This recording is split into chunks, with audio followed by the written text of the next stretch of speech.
You know, my wife was born in January on the 26th, but she's not at all like Doc Martin. Naturally not. The sun goes into Aquarius the latter part of January. Tell me, is it bad to be an Aquarius? It was a sign that was wished on me. And it's a fixed sign like yours, Taurus. I imagine when you and your wife have an argument, it takes a long time to determine the winner. Oh, you're telling me.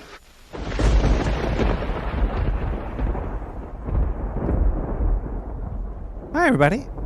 Welcome to the sewers of Brooklyn, New York. I am Nick the Rat, and this is Nick the Rat Radio, episode 360, coming to you live. I think we're live. Yeah, we're live. Yeah. Usually the intros have something to do about the episode, but I don't think that intro has anything at all to do about this episode. But that's fine, because I can do whatever I want. That's what Diane told me I could do. She said, you could do whatever you want because I said you could. And thanks to her, I'll be doing whatever I want to do. Tonight we have a pretty interesting episode tonight. We're gonna be talking about I think it's gonna be a lot about AI stuff tonight, Diane, right? That's what you told me to talk about? Yes, ma'am.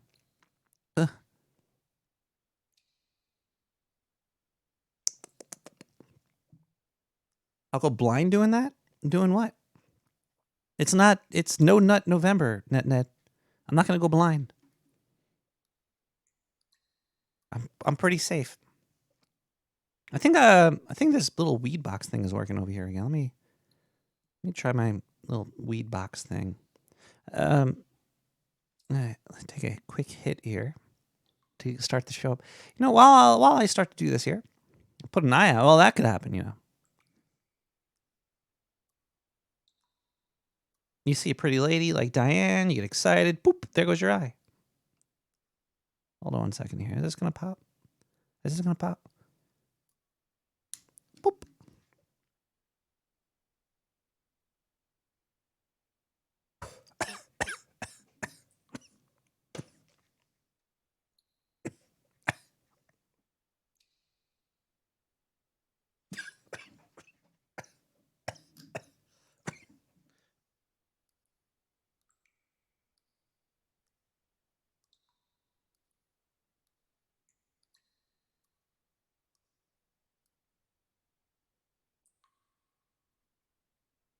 It popped.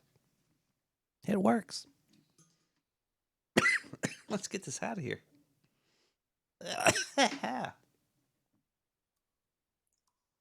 Oi. Jerk it if you got him. Nocturnal nut November.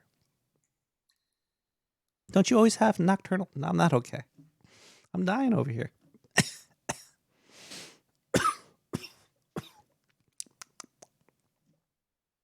Let me crack another beer, too. That's how most podcasts should start, with the host just coughing in your ear and popping open beers, right? That's how it works.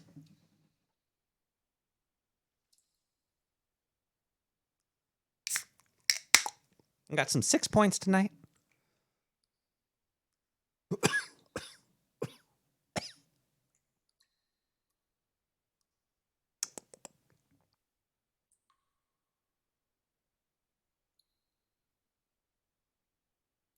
We are all dying, aren't we? Sorry about.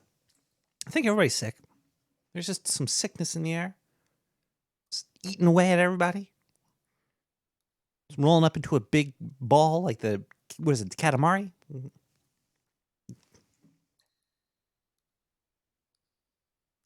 Oh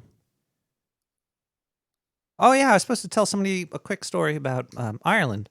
So I went to Ireland a couple of years ago. I did like a loop around the south part of Ireland. It was lovely. The air was super duper fresh. There was I started the trip in Dublin. Cool little city. And then I was trying to learn how to drive on the other side of the road, which was very, very difficult. But the people there were super duper nice. There was like a roundabout, and I was lost. I kept going around this one roundabout like 30 times in a row because I didn't know that I had to turn off of it. And a really nice person just pulled up on the side and was like, whoa, whoa, whoa, stop. So me and this other person were in 2 cars just blocking the whole road behind us. He's like, where are you going? I didn't tell him. I think we had like a 30, 45-minute conversation in the middle of the road. And the people behind us, not one honked their horn. Wow. Wow. In New York City, if you stop your car for 2 seconds, everybody's beep. It was crazy. It was in Ireland. I'm not sure if it was in Dublin. It might have been outside of Dublin, but and it wasn't okay. It wasn't 45 minutes. It was probably like 2 minutes. Just like thank you. But nobody honked. It was cool. Then we went to the Cliffs of Moher, Cliffs of More or Less, and we had a cool guide there named Pat. And I asked the cool guy named Pat, since he's like a farmer out there, and clear skies, you could just see everything all over the damn place. So I was like, hey, the skies are so clear here. Have you ever spotted a UFO? He looked at me and he was like, well, let me tell you, no. He's a great guy. If you ever go to the Cliffs of Moher in Ireland, look for a guy named Pat, Farmer Pat. He'll take you around. He took us up like a back path to get to the cliffs, and I almost died twice there. So thanks, Pat, for bringing us on the most scariest goddamn path to get to see some cool sights. There was like a gap. He was like, okay, everybody, there's a little gap here. Just jump over this little gap. And it was like on the edge of a cliff. And if you look down the gap, it went all the way down. And we were way high up. So I was like fearful for my life. I was like holding the little dirt mound that was next to the gap. And we did see puffins. Yeah, it was puffins there. Almost lost my camera, dropping it off the side. And then even actually, that's a funny story because I almost dropped my camera and Pat came along and he took my camera. He's like, and he was like hanging by a toe off the edge of the cliff saying, let me take a picture of that puffin for you. I'm like, thank you, Pat. Just Pat. I don't know if it was Patricia or Patrick. Probably Patrick. He didn't have any titties, so still maybe Patricia. Who knows? Maybe it was Pat Sajak. So the Cliffs of Moher were really fucking cool. Then went down south there. I think south of the Cliffs of Moher was where they filmed Star Wars. So I saw all the Star Wars stuff down there. Where Luke was milking these animals.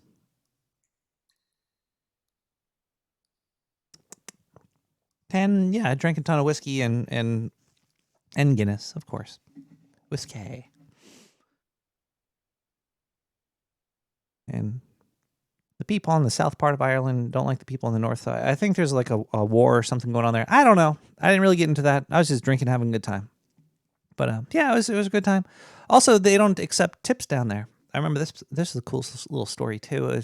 I was on a tour bus with some guy, and he was a super good tour guide, and he's like, we don't take tips, but I was like, I'm from wherever, so you're just taking this tip because that was a good little adventure took us on.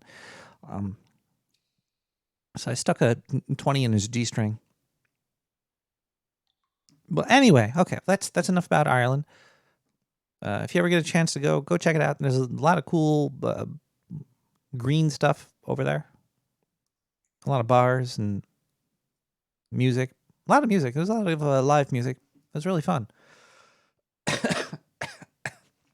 Tipping is crazy. Maybe we should just all stop tipping. That would fix tipping, wouldn't it? Because if you don't tip, people look at you like, well, you didn't tip me. But if everybody just stopped tipping, then they're like, okay, there's no more tipping. I don't get tips at work. You signed up for a job, damn it.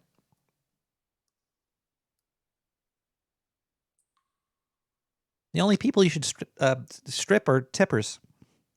Anyway, let's start the show off with some music. We should listen to this song called Biphasic Sleep Version 2 by Steffenhead. We'll be right back.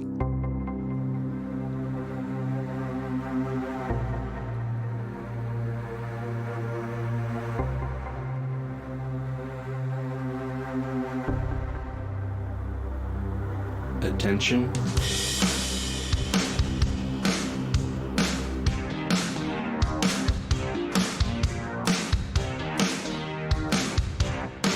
Attention.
Attention.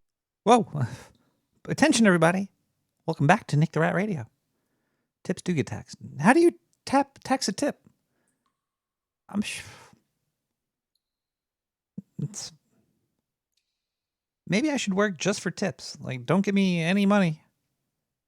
Then the government man will find me. But tips, come on, bring those on. Then I can't get taxed.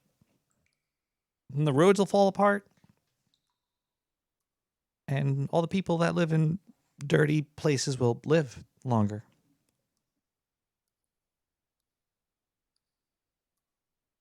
Any income is taxed? I thought only income tax is taxed. I don't know. Maybe we could have somebody call in and clear this up for us. Caller, are you there? Yeah. Whoa. I'm here. At least you think so. Is this Illuminati? Well, yes, it is. Wow. Good guess. We didn't plan this at all. You are very elusive these days, and people think that I kidnapped you. Yeah, well, maybe they're thinking that because you did. Maybe you are dead. Maybe this is pre-recorded, and I'm just pretending that I'm talking to you live so I don't go to jail. That's clever. Very good. Thank you. Have you ever been to Ireland? No, I have not. Have you ever been to... I'd really like to go, though. Have you ever been to Europe? No. Wow, I thought you were like... Which is odd. I thought you were a world traveler for some reason. No, I mean, I was in Thailand for a while, and then went to Cambodia. Whoa! And went to Korea. Yeah. What are you, a soldier? Never just a tourist.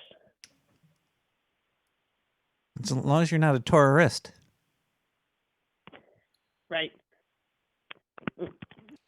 Everybody Oh God. Mrs. Oh God. Miss. Oh, what? Here we go. What?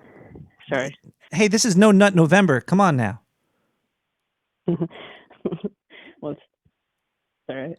Everybody misses your stories. That's funny. That's funny. You know why that's funny? Because I just so happened to call.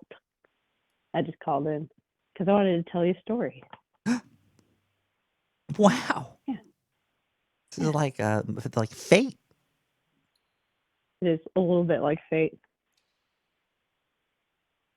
I have to catch my breath because I just ran up and down some stairs trying to get my toddler to calm down. So he's still screaming. That's okay. He's still His dad got him. If you want to take a quick break to get the toddler to STFU, that's fine.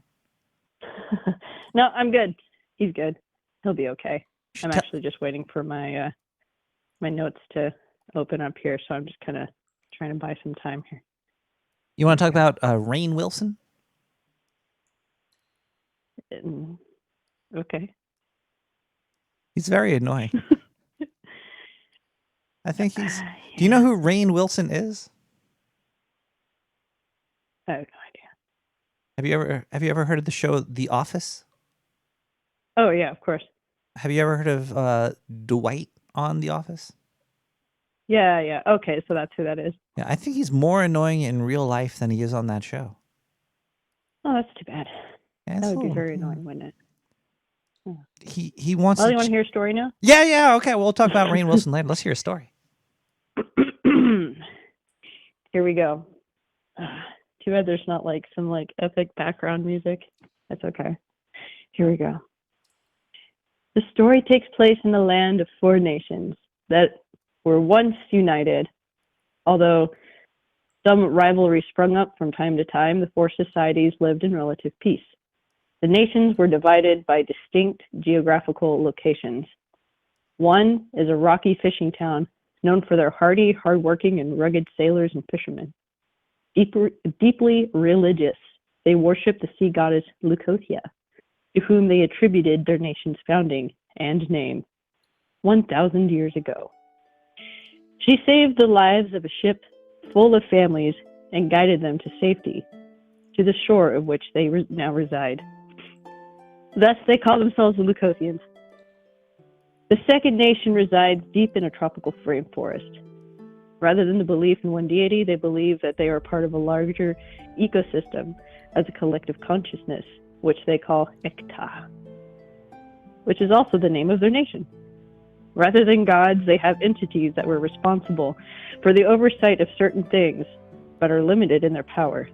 For instance, there is an entity responsible for seed germination, plant growth, and fruit production, but can only work with the resources granted to them by the other keepers, which is, the keepers are the different gods you see, but they're not really gods, right? Their cooperation was integral to the success of their ecosystem. The people themselves are known for their love of psychedelics, having finely crafted their substances and have control over the kinds of visions the user wants. From a subtle, augmented reality to a full-blown head trip, these substances, were also used to grant access into the keeper's dimensions, where they can directly communicate with them, but only if the keepers trust the individual. The people themselves are gentle, slender lizard creatures and possess blue skin with red jewel-like nodes that grow along their spine. The third nation, known to the others as the Lunatics, resides in the snowy, harsh region of Ulur. The spirit and gusto of the residents here is a stark contrast to the terrain in which they reside. The people here are boisterous, strong, and jovial. They tease harshly and are very critical of those who have too much self-importance. Their reputation of lunacy comes from their insanely dangerous recreational activities, such as polar bear tipping, ice diving, cliff gliding, and craziest of all, a sport they call fiskidrogar, or monster fishing, where they deliberately search for the ice sea snakes, which average 5 feet diameter and 20 feet long, and time each other on how long they can ride the creatures before being thrown off. Many of the residents have scars as a result of being bitten by the fisk. The people here were also proficient in making booze and are known for having the finest and delicious alcohol in the whole land. In fact, this is the main drive of their economy. An Uller ale or rum was considered very high class and prestigious, which the residents find hilarious since the grain they use for their alcohol require a very specific pH to grow, which they achieve by urinating in the soil. The final nation is the desert nation, full of tabaxi, or cat people, who claim to be the descendants of Bastet, the daughter of Ra. They are a serious race of sun worshippers. They hold themselves upright and give an erudite vibe, quite the opposite of the Ur. They call themselves the Tifo Bas, or the children of Bastet. Outsiders call them the Golden Cats. The nations, all at once, were overtaken by a sickness that afflicted the majority of the population. While otherwise coherent, the people are overtaken by anger and distrust of the other populations. Some have been able to identify the evil power that wishes to take the power of the nations because of the unique magic they possess. The evil powers have continued the magic, my handwriting shit, have contained the magic into totems and guard them heavily. They now simply wait for the populations to rip each other apart as the magic takes stronger hold of the people.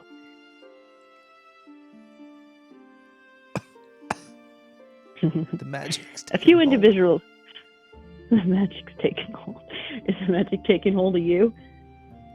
Taking hold of me. Oh man, here we go. Did I mention this is my D&D campaign? I don't think so. Telling me. I also do have some cool music going on for you in the background too. Oh, you do? Sweet, thanks. Man. All right, let me continue. There were but a few individuals that were able to overcome the darkness and have been collaborating to regain their power. They have been recruiting willing adventurers to retrieve the totems and reclaim the magic that will force the darkness into submission. This are you the DM for this? I am. Yeah, I wrote this whole thing. And you also seem to have wrote it. You wrote it in a book. Is it a cool book, or is it just like? Because usually the DMs get cool books. I have. It's called a remarkable. Kind of nice. That's anyway, not a book. It's a book. That's a tablet. Kind of thing. Remarkable is awesome. Well, I got the Remarkable too. Oh really? Yeah, I got that one too. It's nice. Yeah. I like it. It's I only bumped into one issue with the Remarkable too. It's What's that? If you're drawing and you have like a sketchy type of drawing, and you export the file and then you import it, the vector lines are all fucked up. It's not as smooth as you'd like it to be. Oh, that's too bad. Yeah, I can see that. Oh, I'm dying over here. But for writing and stuff, it's Oh fine. my god. Yeah, no, I like it. But like, what I like to do is like when I finish a campaign, I'll like write it down in like a leather-bound little book thing. No, that's why I was thinking you were reading out of right now. Yeah, that's not what I'm reading out of. Oh. I'm basically trying to get my shit together here. All right.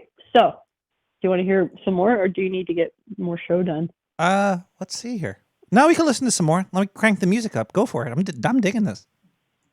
Okay, great. The story begins with 5 adventurers that meet up with an individual that goes by the name of Narik. Narik lives in Nicosia. He is a cleric and a drunkard and chain smokes a lot.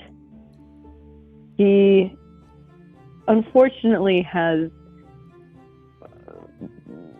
he's been afflicted just a tad bit by the darkness, but he's able to overcome it ever so slightly just because he is a cleric after all.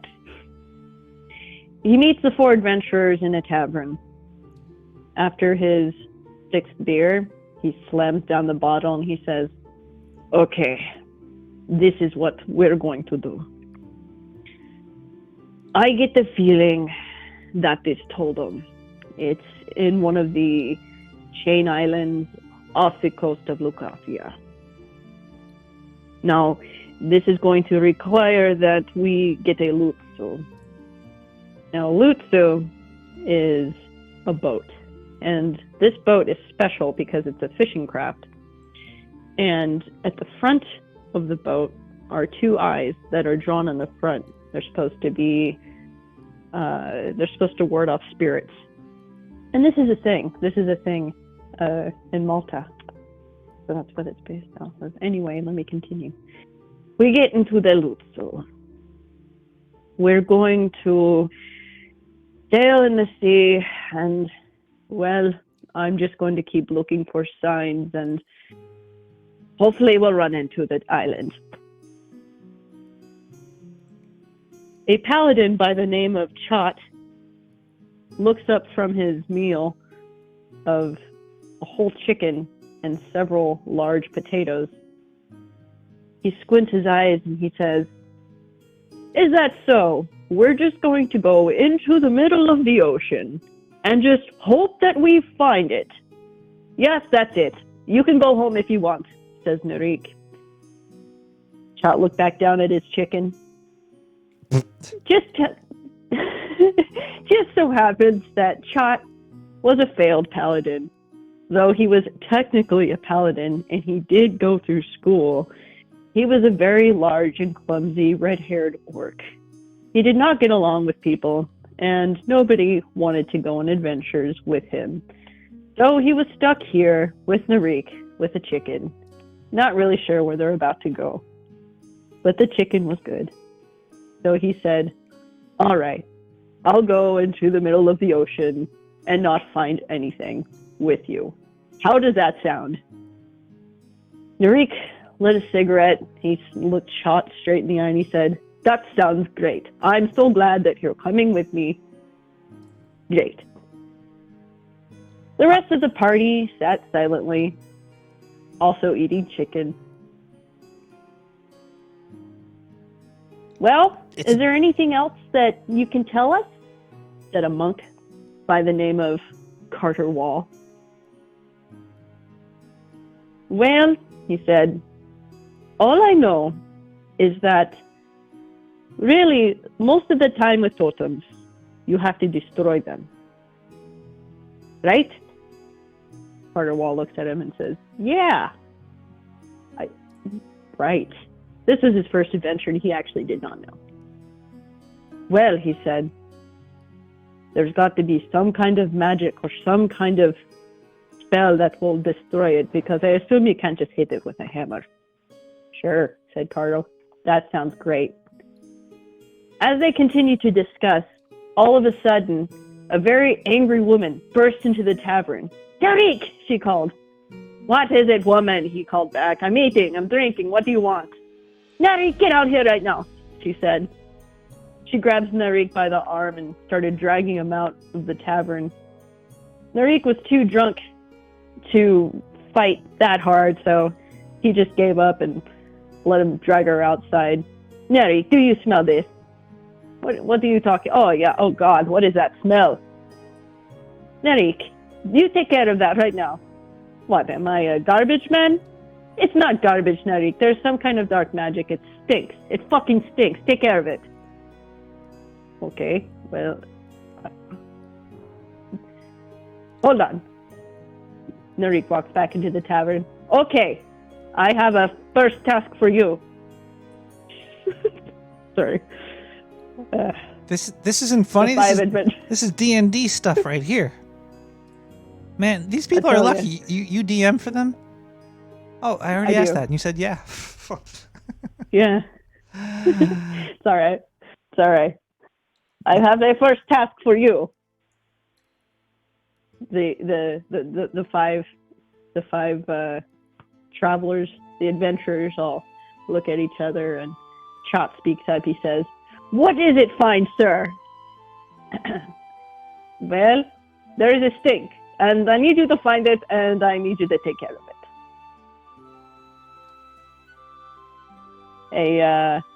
A rogue by the name of Saitama looks up from his daze. He doesn't hold his alcohol very well. Whenever he gets a little bit of it, he tends to get a little drunk. So he was just staring at the table for a while, and all of a sudden his elf ears perk up, and he looks at Narik and he says, "Fuck you! I'm not gonna go take care of some kind of fucking steak." Narik says, No, hold on. It is an evil stink. It is an evil stink, and it requires great adventuring skills and great fighter skills like yours, like yourselves. We need your help already. Look, the magic is stinky, and it's right there. You can help us out right now, right here. You can help the stink. The five adventurers look at each other and they say, "All right, Stinky we might as magic. well. We might as well check this shit out." So they all get up and they go outside where the angry woman is standing. She's got her hands on her hips and she starts yelling at Narik again. "Narik, how long did it take you? Why did it take you so long? What are you in there for? You tried to run away? No, woman, shut up. Get out of here." "Oh, Narik, I'm going to get you." "Oh, yeah, okay. I'm getting your stink, okay? Go home." Fine. She goes home. They go up the hill, and as they go up the hill, the stench starts to increase, and the adventurers start to feel a little woozy. Narik seems totally fine, though, and he's just puffing away on a cigarette. He looks over at the rest of the party. He goes, "Here, have a cigarette. It'll help make the stink go away. All you'll smell is smoke. It's great." So the party agrees, and they all start smoking cigarettes. "Huh," they said. "I suddenly feel great, as if I get a +1 to my constitution." Dun-dun-dun. Sorry. That's a good way to raise constitution right there. Right, that's what I said. The adventurers make it to the top of the hill. And they look and they see an abandoned home. That's the abandoned home of the fisherman family. They left a long time ago, and, well, nobody ever moved into their house, and, well, it could be haunted, I don't know. As they get closer, the monk notices a dark, weird little lumpy figure at the door, and he looks and he's like, "Hey, what is that little weird black thing there next to the door?" As he brings this little figure to the attention of the rest of the party, it suddenly gets up and it stretches out real far. And all of a sudden, these little black appendages start to come out and reach out. This big long neck starts to extend, and two little white eyes start blinking out of it. And then, as fast as lightning, it runs around to the back of the house. "Well, that was a bad sign. Let's turn around," said Chot. "Oh, no, you don't," he said. "Look, there's the magic. I told you right there. There's the stink. It's probably the stink. Now let's go." The party delegates for a while, and then they go to the house, and decide that, yes, it's time to go in. So they figure out a way to get inside. Should I stop there? It can go for a while.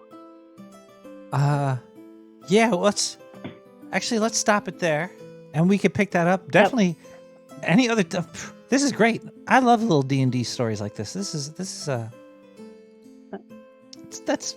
I was lazy. I was like, damn, I can't write so many stories. Well, So it takes a lot of time to story. make stuff. It's hold on a second. I gotta get this Celtic bar music out of the way. There we go. Okay. Oh, sure. So how many players are there? Let's see here. Well, I have 5 core adventurers, but then let's see. So I have an elf rogue, I have an orc paladin, I have a human monk, I have an elf wizard, I have a tiefling, druid, and then let's see what else. Oh, wait, this is all dragonborn warlock just joined. 8 players? Holy moly! Yeah, it's a lot of my company, including like the CTO's like, I need to do it. I need D&D. I'm like, let's do it. Whatever you want, man. So that's awesome. Yeah. Do you like the story? I do. I like it so far. I want to know how much those cigarettes cost. Yeah. Right? Maybe they could sell those. I feel kind of bad because they're all like healthy people, but I convinced them to smoke. You're a bad influence. You got them all eating chicken too. Maybe some of the people there are non-chicken people. You're having these chicken parties. This is chicken. Like, come on, chicken and potatoes. Like, it's great. Not beef. There's one Hindu guy there, and I didn't have him eat beef. So, do you try to push reality on these people? Yes. Yes. It's like, well, let's just see if you could play as somebody that's totally not what you are. Let's go for it. Yeah. It's actually kind of funny because their characters totally reflect who they are. It's hilarious. It's hard to separate a person from their character. Like, well, go ahead. Okay, well, Illuminatia, with that amazing D&D story, I'm gonna. Oh yeah, you liked it. Yeah, I liked it a lot, and I'd like to hear more of it. If you could call in again soon, if you're free. Sure. If you're free. Soon, as in this show or next week? Wait, you want to call in again this show and tell us more stories? If you want. I hear my child screaming in the bathtub. I hear a little bit of that going on. He's been insane lately. Oh my God, he hit his terrible twos early. He's just like, you know what I did today? What is that? The biggest offense? Oh my God. Let me tell you something. I offered my child spaghetti. He lost his fucking mind. He loves spaghetti. Well, yeah. So then I offer him spaghetti. He starts to lose his shit. And so I take it away. And you know what he does when I take it away? He'd probably get mad. He starts screaming. Yeah, he got mad. So I'm like, okay, clearly I'm not doing this right. No, you have to. No way. If they're eating the scatters, let them eat the scatters. I just dumped it on his tray. I just dumped it on there, and he started screaming and hitting it. And I'm like, okay, I'm just gonna make myself like some whiskey, mix it all up. Yeah, if you have a 2-year-old, you got to get ready to be messy and stuff. It's gonna happen. Oh no, I know, but I didn't realize that he would be so enraged by this food. Anyway, I gave him a few minutes to himself, and then he just started eating it. So I'm like, okay, all right. He just needed some time, you know. Sometimes you just can't make him feel better. You gotta walk away and let him figure it out. This is true. true. That's a life lesson. You know what? That's with all people, right? Sometimes you can't make them feel better. You just gotta walk away and let them eat spaghetti. Walk away and let him eat the sketty. All right. I don't. Well- I don't have you ever yelled at your 2-year-old? I haven't yelled at him. I've yelled with him. Yeah. I don't understand. I've seen people like yell at kids before. I'm like, what? How does that happen? Oh well. You know, I can see them getting frustrated, Oh, hell yeah. but yelling at them just gonna piss them off. It's And like it's gonna yelling make at a things plant. Yeah, it's just not gonna do anything. It doesn't do much. I mean, no, that's not true. I yelled at him one time because I let my guard down and somehow he figured out how to turn on the stove. So I yelled in surprise. Oh. I said, no. And I ran after him and I grabbed him. I turned off the stove and he thought it was hilarious. I was like, oh, God, no respect. He's gonna burn down the house. Yeah, so we put up a whole big baby gate just blocking the whole kitchen because They got little we guards put for the fucking- gas knobs, but no, I know. I put them on. when They were on. You have He a fucking unlatched them and turned on the stove. wow. He really. That's what I mean.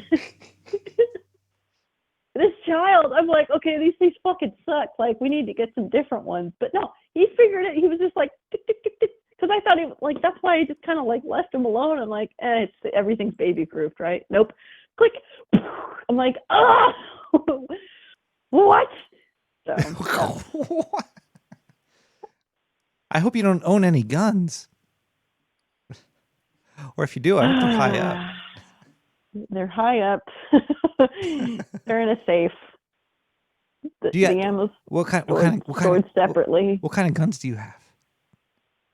Well, let me tell you. I've got a Mossberg 590 pump action shotgun. That's It's a real shot cool. right there. That's nice. Yeah, it's nice. I bought it a couple of years ago. That's the one I'm using. No, that's not the one. The one my No Agenda social profile pic. I'm also that's a Remington. I've got a Remington there that I'm shooting. If I ever got a gun, I'd want to get it engraved or do something cool to it, like spray paint it. Yeah. Can The one you I spray have paint guns? the Or does that just break it? the Mossberg I have is cool. It looks like a desert tactical shotgun. It's real cool. It's got a laser. It's got a laser. sight. It's got Yeah, a and a freaking light and a laser, flashlight. man. Does the Yeah. laser work? Like if you aim the laser dot at where your target is and you pull the trigger, does the bullet go right there? I'll be honest, I never used it. Well, I figure it's just for intimidation.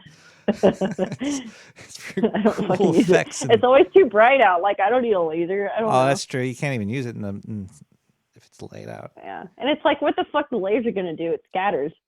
It's You have shot. to be close. And You then have to if be it's close range. Like yeah, what like maybe get closer. Yeah. I don't know. Plus, or if you use slugs, it's like, slugs so big, it's like, whatever. You can be a little off. Kill it anyway. Who cares? I'd want to if I got a gun, I'd deck it out like a Game Boy with like all the attachments, like the magnifying glass and the speakers.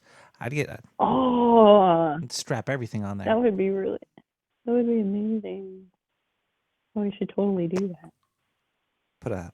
Put a bong on my gun so I could smoke and smoke. Yeah. That would be amazing. That'd probably break some teeth. That I don't think that'd be very safe. That's probably not a good idea. So. Probably not. Well, Illuminatia, I'm going to let you go because we have a show to do over here. We gotta play some music. I know it's been 30 minutes. God. I can talk to you all night. I gotta play you out with that. You got a jingle from Fletcher here. I gotta play that. I got that thing. So Yeah, that's right. here we go. All right.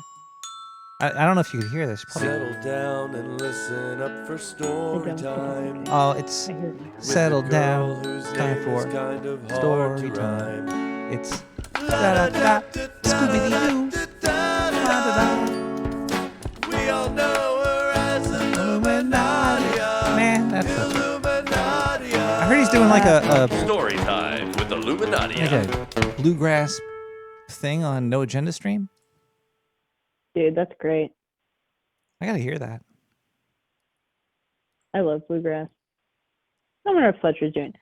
I He's love a cool music. guy. He's He's fucking a awesome. talented motherfucker, isn't he? He's fucking talented, dude. The way he fixes instruments is mind blowing. Like you have no idea how hard that is. And he's just like, and he fucking fixes it. I'm like, holy shit, man, that takes some serious talent. Yeah. Anyway, I hope he hears me compliment because he's really good. He deserves lots of praise. All right. Well, I'll see you later. I'll let you get back to your show. Bye, everybody in the sewer chat. Bye, Nadia. Have a great one. Oh man, jeez. Oh, wait. Oh, there's another call coming in. Oh, I can't take another call right now. We have to play a song. Call back soon.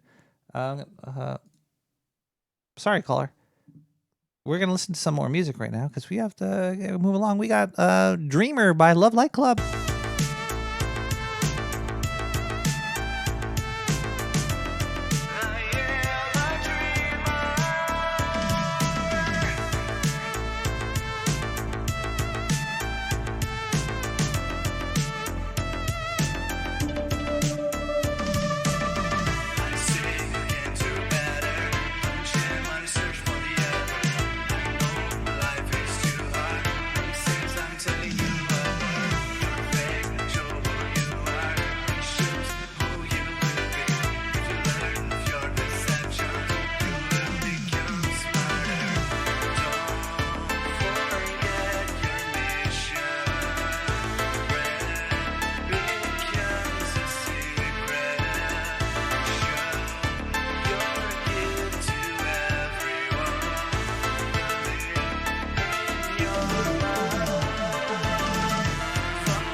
Man, oh man. Welcome back to Nick the Rat Radio.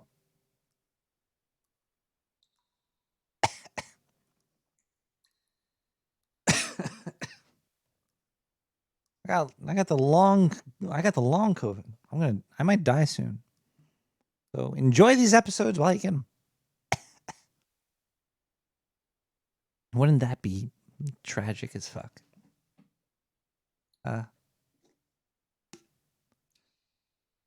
Man, I haven't heard from Illuminati in a long time, and listening to her tell them stories makes me just really want to play some D&D with her as the DM, though. Like, it's very hard to get a good DM that gets into stories and stuff, and you could tell she's totally into it. It's fucking awesome. Hold on one second here. What? We have to thank some people for helping to make this show. We have a donation segment to do. Yeah, we got a donation segment to do. Diane, can we do donation segment now? You'll let it happen? Thank you. Okay.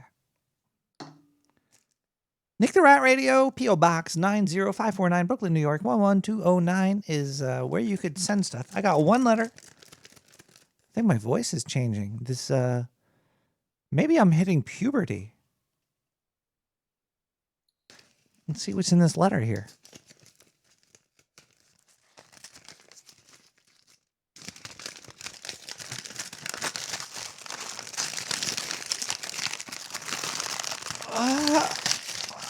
I broke the check. I'm gonna have to tape that up. Thank goodness. I really fucked this check up. I don't know if I could get this into the.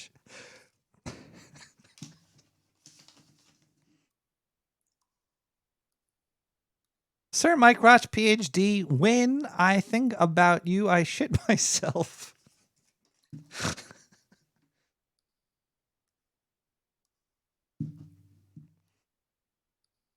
You got me with that one. You could also go.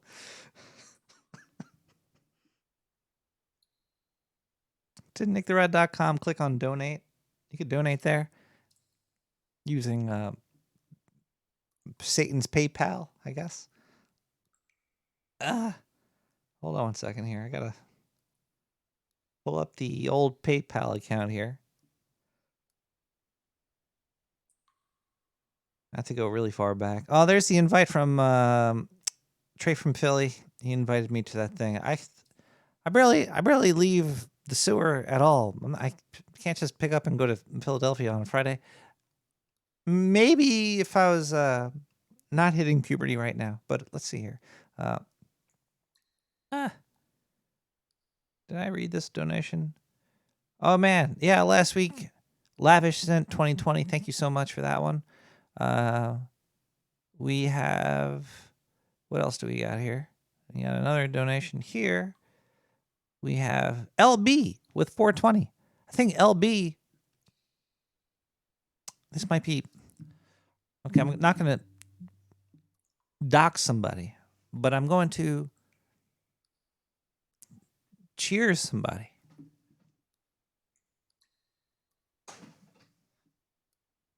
And I'm just going to say this. I'm going to say aloha.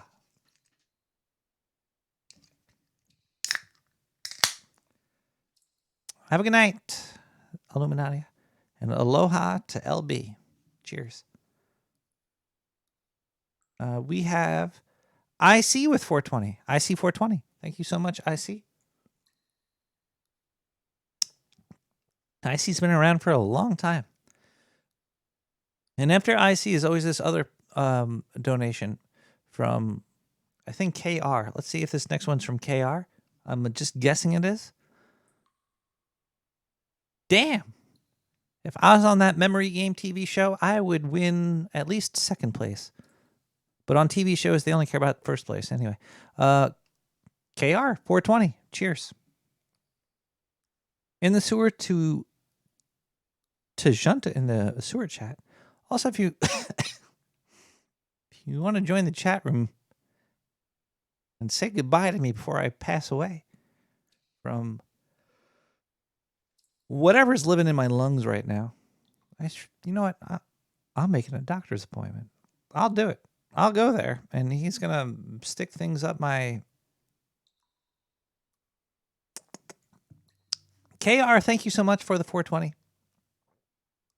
And then finally, there's the Twitch chat here. Hi.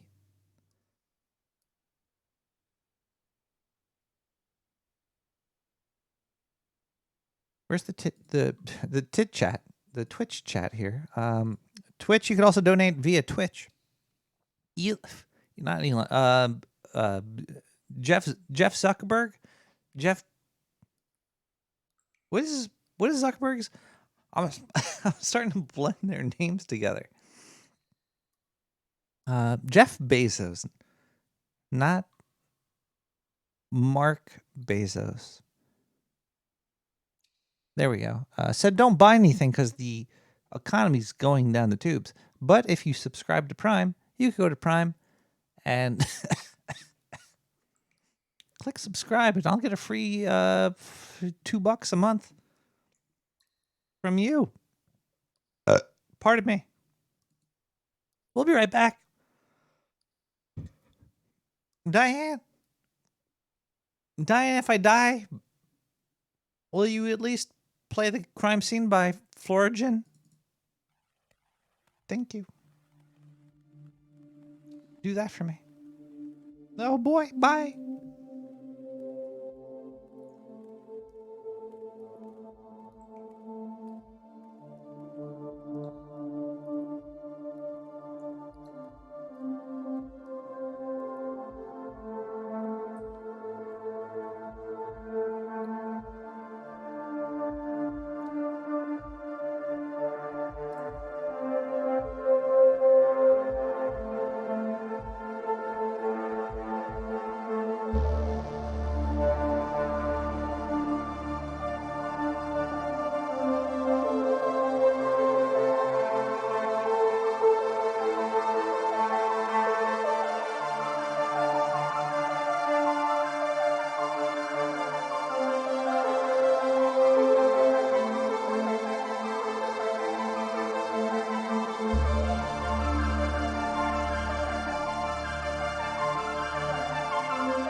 Welcome back to Nick the Rat Radio. I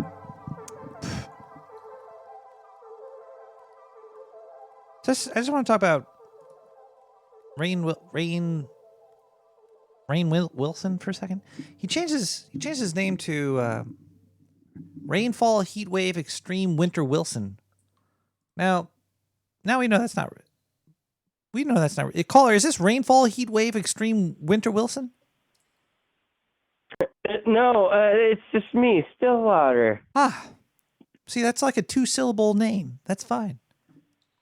Yeah, it's a lot easier to remember, isn't it? It is. It is. It's really so. So you like a Rainfall Heatwave Extreme Winter Wilson? You know. Then again, you've never met him, did you? As he might be, it's impossible to stay mad at him because he's so funny. You know what I mean? Yeah, I don't find him very funny, but I also have never met him. He might be a nice guy. I don't know. Yeah, that's fair. That's fair. Anyway, dude, I found your character sheet, dude. You found it? Yeah. Can you send it back to me? Because I was looking for it. I got to do my taxes soon. Yeah. This is from D&D 3.5 edition. Oh, we filled this out one time, didn't we? Well, okay, so the only time I've ever actually DM'd a campaign, I basically populated all of the NPCs with various stand-up comics and podcasting personalities.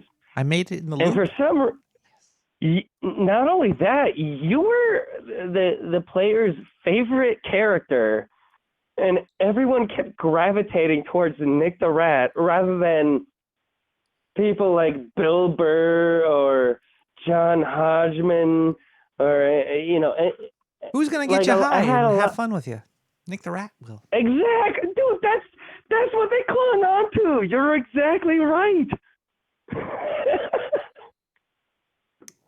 I would make a great NPC. I would hang out with me if I was me. Well, okay, so like it was based on the players were sent to basically a murder academy where there were different sections of the school that would train you up. If you're a wizard, you go over here. If you were a fighter, you'd go over there. If you're a monk, you go over there, and you'd have different things.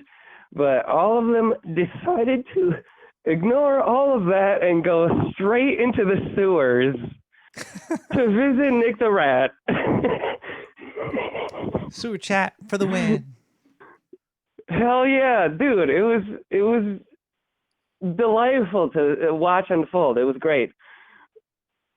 So after that, I had to give you 6 stats, and because in that campaign you were the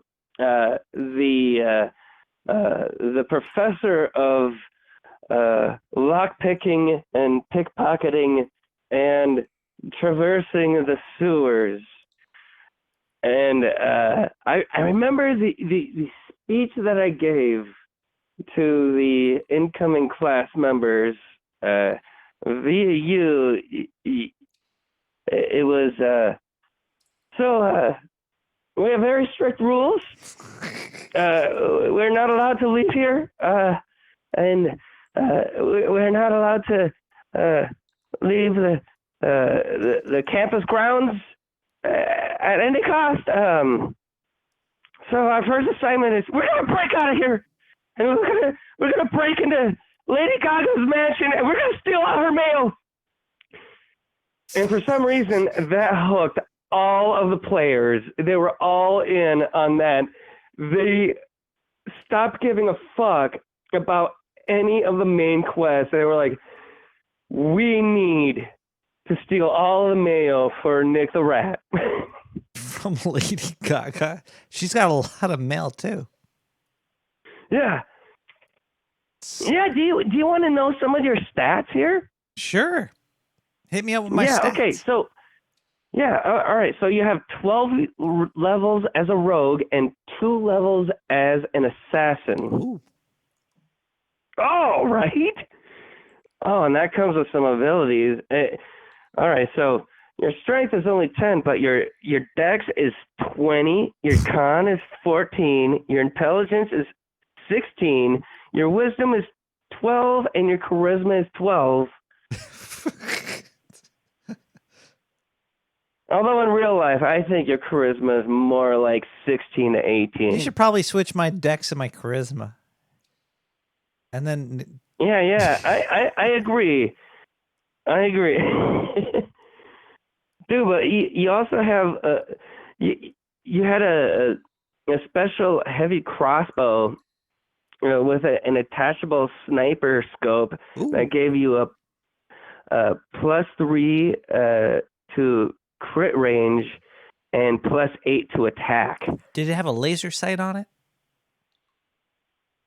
You didn't need a laser sight because you had night vision, because you're a rat and you lived in the darkness.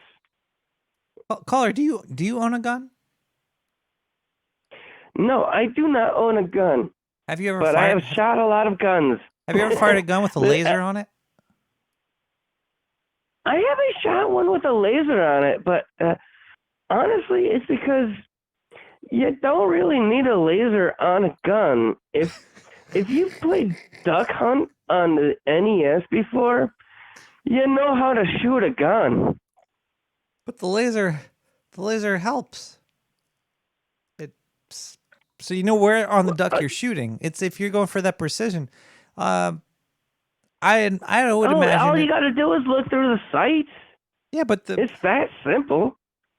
But the laser, yeah, that's what I'm trying to figure out. Like if the laser actually, if you put the laser like on the duck's nipple, will it hit the nipple? You know what I mean? Like, is it that precise or no? It depends on the distance and the wind. But honestly, you don't need the laser. The laser is only there if you're going against a human target and you want to intimidate him or her. But that's not intimidating. It gives you away. Yeah, exactly. You don't need a laser. It just gives you away. You just need your regular sights, maybe a scope if you're going long distance, but just your regular sights. No, if you're trust your eyeballs. If you're shooting, what if you're shooting from the hip because your hip doesn't have eyeballs? There you go. Well, that's a reflex save. And your reflex save is 14, and so that's pretty good. You got a good reflex save, so you can shoot from the hip, and you probably got a decent chance. But since it's November, I'm trying to save up my reflexes. Nice.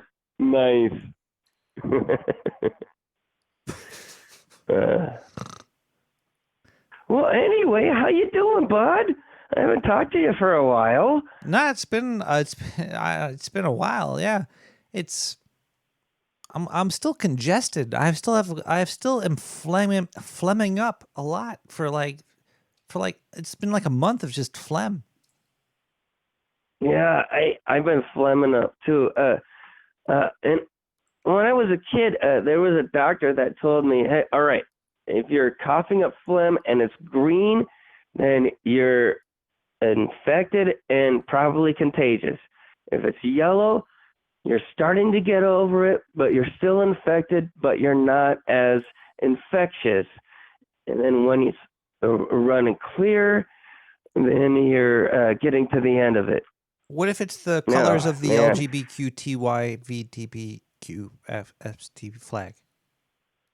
It's very I didn't colorful. know that had anything to do with it. I was just talking about phlegm. No, well, the color though, because mine comes up like blood red.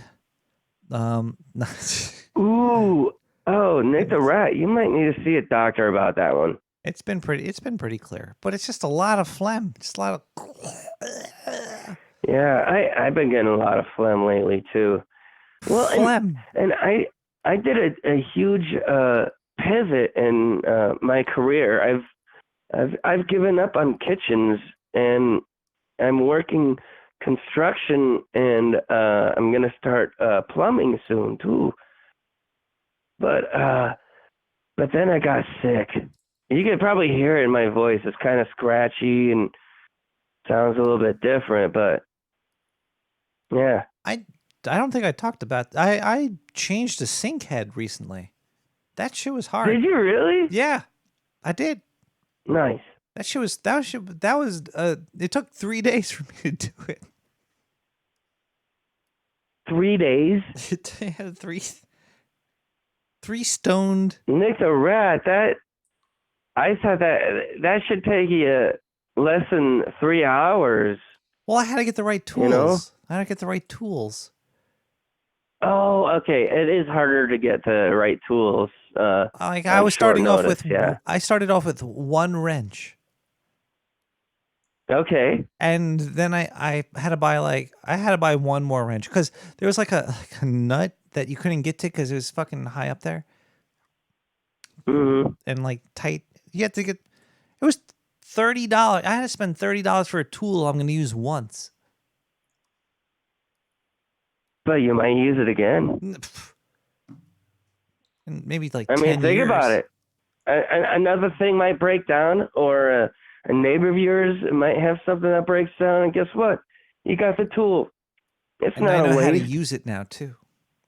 Yeah, damn right, motherfucker. That's the spirit. What's your favorite tool? Do you have a favorite tool? My favorite tool is my mind. That's all right. How about like a physical one? I'm gonna say my favorite physical tool I'm a is fan of the a multi-tool. screwdriver. No, I was thinking screwdriver as well. Phillips or flat.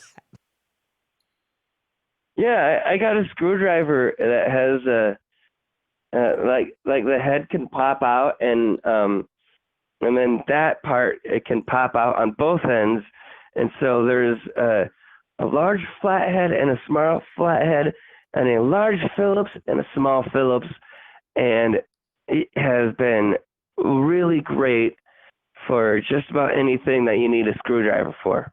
Nothing feels better than a long, small Phillips head screwdriver, like sticking it down into a hole and then hitting, and then like getting a good grasp, a good friction, a good fit on a long, thin Phillips head screwdriver. Nothing like it.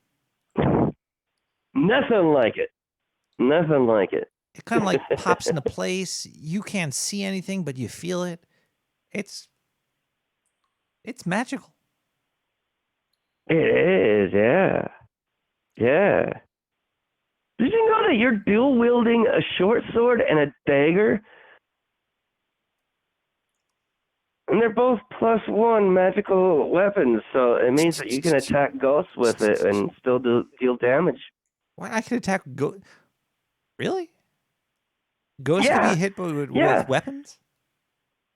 If it's a +1 weapon, it means it's a magical weapon, which means that it does damage to ethereal enemies.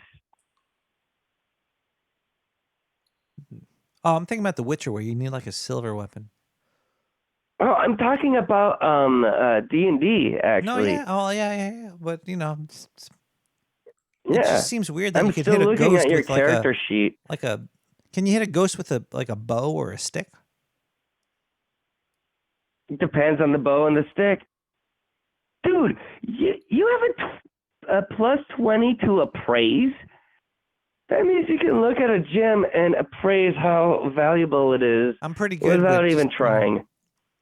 Yeah, you get an automatic 20. Oh my god. I could judge a book by its cover. Yeah, I'm actually looking at your character sheet. I'm like, dude, you're OP as fuck, dude.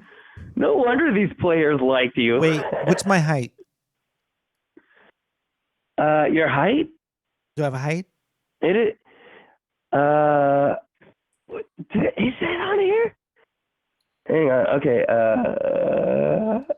Your hit points is 80. Your AC is 20. Initiative is +5. Base attack bonus is 9 and 4.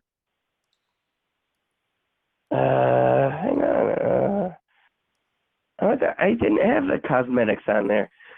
I always played you as being exactly rat-sized, but with ridiculous fucking stats. Yeah, it's a little weird. Like, Oh yeah, dude. I'm trying to imagine if I'm a like Splinter, or Yeah. You're like Splinter, but tiny. All right, so like in the I could new flip a giant. DS Ninja Turtles Shredder's Revenge game, you're just like Master Splinter, but instead of being that size, you're tiny, but you're still doing the same shit. I like it. That sounds good. Fuck yeah. Oh my god, that's awesome. Okay, I'm starting to solve my own mystery of why the players gravitated towards you. I'm an OP anyone midget. else in that game. And I could probably the great thing about being that size is I could smoke less weed and get even higher. And actually, you had a little pipe that would draw other sewer rats to you, and you could control them via that pipe. And you would do things like I'm the high piper. getting cures for curses and poisons and things like that, but it would always come with weed, and you would always smoke weed. Okay, yeah, I'm starting to realize now why everyone loves you as a non-player character more than any other of the non-player characters. And also, I must congratulate with your players for being so cool and realizing how cool that character is. Because some players might be like, that's too OP. Get the fuck out of here. But you follow that character. It's because whenever a big baddie would show up, you'd be like, you guys got this. I'm going to go smoke some pot over here later. And so all my talent was wasted. I can't stay mad at him. It's like our OP Nerf gun he's missing in battle. He's smoking weed. Yeah, exactly. Yeah, you'd help them out sometimes, and then when things got really rough, you would just abandon them, and they would have to like do shit on their own, and it worked out. It was perfect. I'm teaching them how to do their own shit. Perfect. It is good. That's good. Exactly. It was almost as though you had the wisdom to let them grow on their own. So is I got a question about Rain Tomahawk Fireball Wilson. I forget his name. It's too long. Can I ask you a question? Dwight, yes. Can I ask you a question about this might be a controversial question here.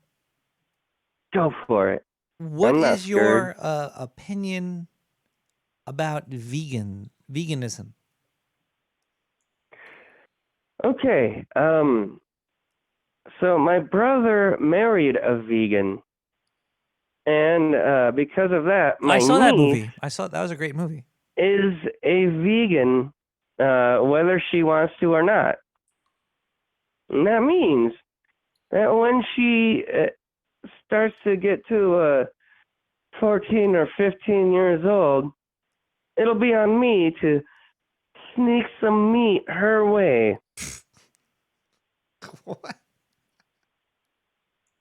Oh, You might want to wait a couple more years. Little bit of bacon on top of her salad, you know? It's nothing crazy. But everyone knows that meat always tastes amazing. Oh, well, no, yeah, but I think vegans push it too far. Like, what do you think about vegetarians? I think vegetarians still okay. I think vegans are strange because they don't drink milk or eat cheese or like products. They don't partake in the products of the animal without harming it. Sure. So they're kind of like animal haters. They're like, "Fuck you, cow! Yeah. Your milk's not good enough for me," or "I'm not eating the chicken's egg. That chicken's not good enough for me." It's it's weird to me. I find veganism to be strange.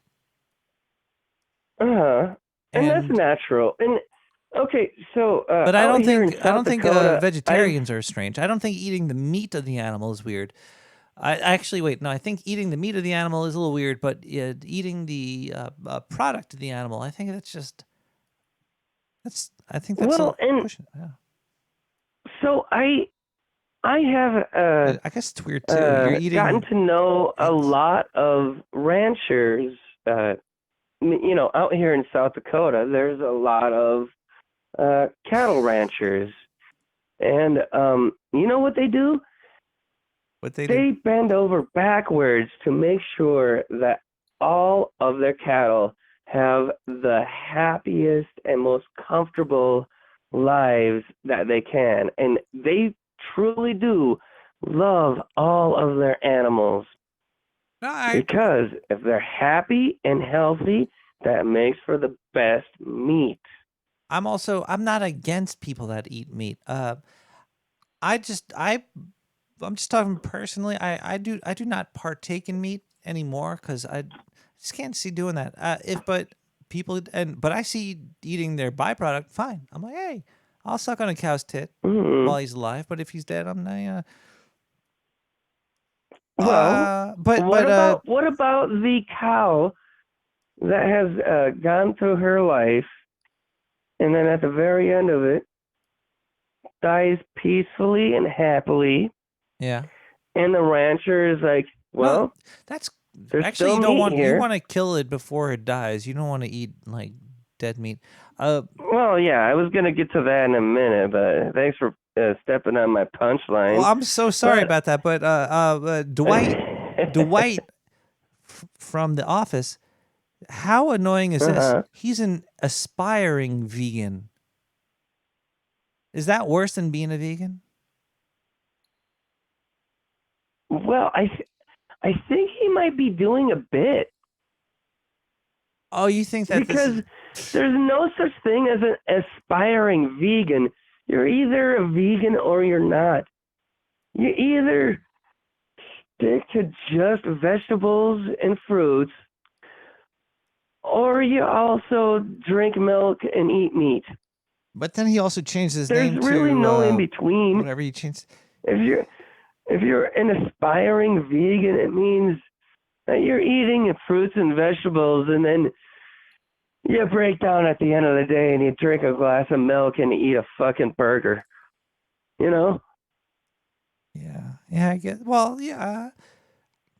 But imagine you said you were an aspiring vegan. Rainn Wilson, he's kind of famous for doing character bits and elaborate jokes.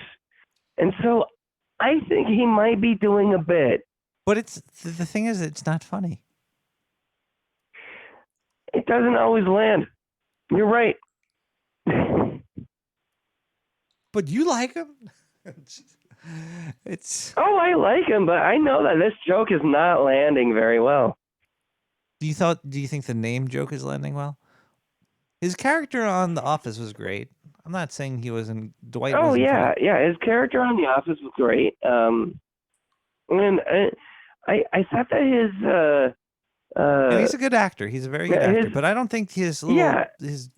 I would never watch Rainn Wilson doing stand-up. I cannot see that being funny. Is there Rainn Wilson stand-up? Does he have? I don't think so. I've never found any. You've I looked? could be wrong on that, but I don't think that there's any Rainn Wilson stand-up. There's just a funny interview. Yeah, I think he's just a silly person, and he does a bunch of jokes, and some of them are going to land, and some of them will not. Let's see his net worth, even though I think that this is a perfect example of someone. I mean, it's like the improv nature of what he's been doing throughout his career. This is a performance art piece that is just not landing as well as it could. Rainn Wilson is worth $14 trillion. Let that sink in. Real. It's real. And he has a really gorgeous wife. Let that really? sink in. Let's see his wife. Oh, here. look that up. Yeah. Oh, man, she's gorgeous. Well, that's why he went. He probably went vegan because of her. She looks like a vegan. Mm-mm. Oh, they have a kid too? Yep, they have a kid. It looks more like the wife than it does look like he's lucky kid. Let's hope that means that he's at least funny.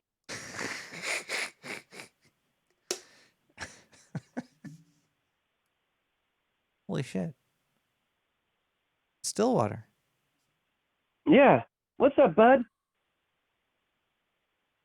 Is it midnight yet near you, or is it not midnight yet? Because I already missed It's midnight not in my sewer. midnight here yet, but it's midnight in the sewers, isn't it? It's midnight 30 over here. Midnight 30, we're buddy. We're going to take a musical Hell break. yeah. Stillwater, do you want to say yeah. goodnight to the sewer? Of course. You do? Ladies and gentlemen, boys and girls, and everyone out there in the sewer. Stillwater. It's Stillwater. Deluge of Love, Gabriel Marcia.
Whoa. Whoa, Stillwater. Whoa. Where's the button? I gotta find buttons over here. Welcome back, everybody. I'm done talking about Rainn Wilson. Could be a lovely guy. Seems his comedy makes him come off kind of arrogant, but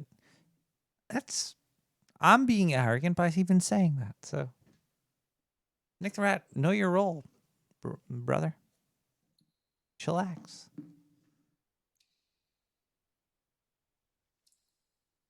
Hold on one second here. I gotta bring up Diane's notes.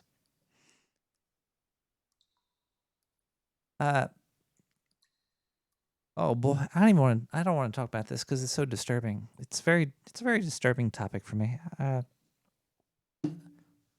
It's actually why I am smoking right now. When I don't partake in Mary Jane, I'm a dream warrior. I've lost the power to lucid dream because I'm only doing it in short spurts. I don't think I enjoy dreams very much. My dreams are always, they go to very strange places that just make me feel odd, and I don't know if I like them. And I think that Diane, can I tell her? Can I tell them? Okay. Well, Diane's been having strange dreams now as well. I've been smoking less. I think the last time I smoked is last episode because I'm congested, I'm coughing, so I'm not going to be smoking very much.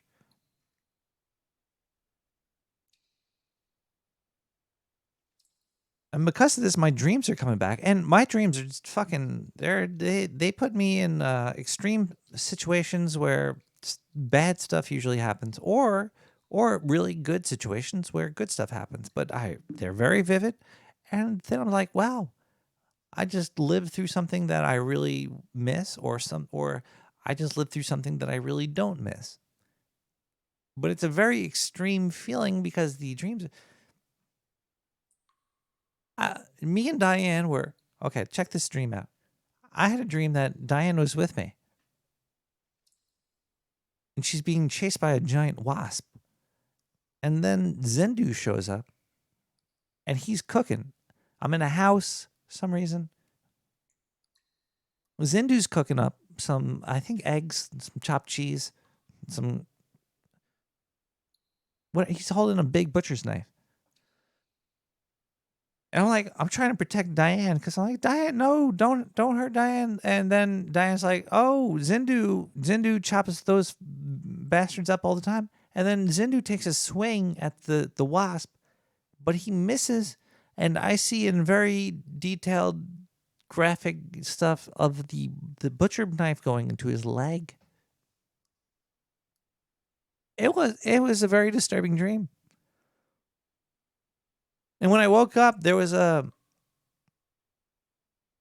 something from one of Zendu's lawyers about me hitting him in the leg with but I'm trying to blame that on something. But either way, there's when I don't smoke, I have very, very intense dreams, and I don't really like them, even if they're good dreams. Like if I have a really intense good dream, I don't like that. Because it's just a dream.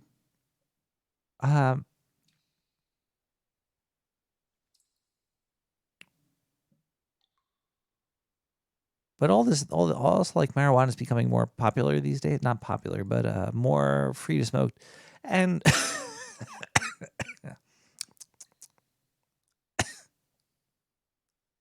ingested.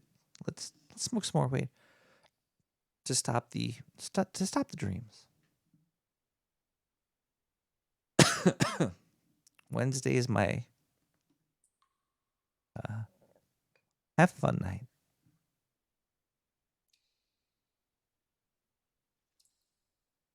Here's an article on Eyewitness News. Smoking marijuana may be more harmful to lungs than smoking cigarettes. The only way that I could prove this to be wrong is with the amount of cigarettes I used to smoke would far exceed the amount of marijuana plant that I would smoke. In one day, I could smoke there's 12 cigarettes, 12, 20. I could probably smoke a pack or two in one day, and that's a lot of cigarettes. I would say most smokers do maybe a pack a day to a pack a week. That would be the range. The amount of marijuana that I would smoke is, let's see, when a daily basis, I would smoke maybe one cigarette's worth. And there's I think there's 12 cigarettes in a pack, or is there 24? I forget. They're like crayons. I forget. 64 packs. I think it's 12. So instead of smoking 12, I'm only smoking maybe one, probably less.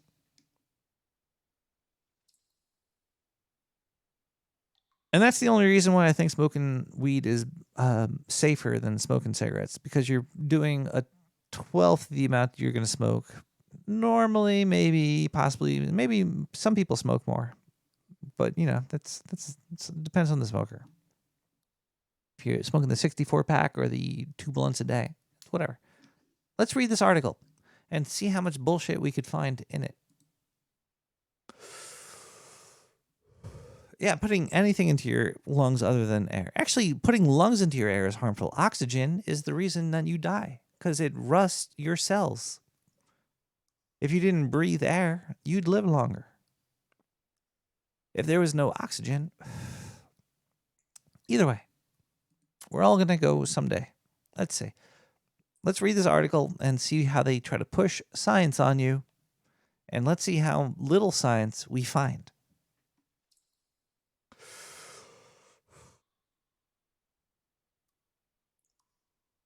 A new study has found smoking marijuana may be, right there, we already start off with a may, likely to cause certain health problems more than tobacco. This is from Dr. Scott Brandman. He's a thoracic radiologist. Perhaps it's time to just pause and think about what you're doing to yourself until we get more information. More information, people. Smoking substances, brand new. Brand new. It only started happening a couple weeks ago when the law said it, you could do it.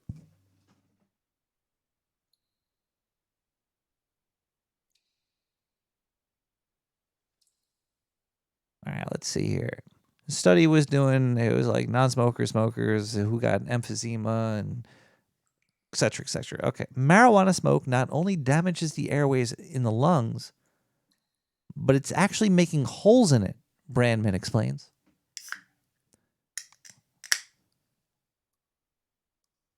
Marijuana makes holes in your lungs.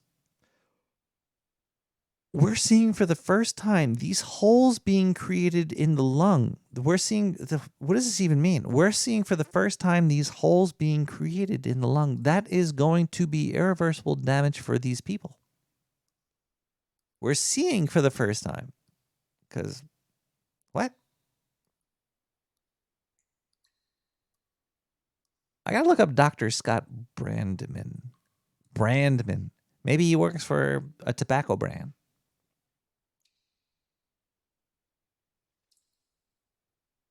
There's a couple of Dr. Scott Brandman. No, it's all Los Gatos, California. He works for cats. He's a veterinarian.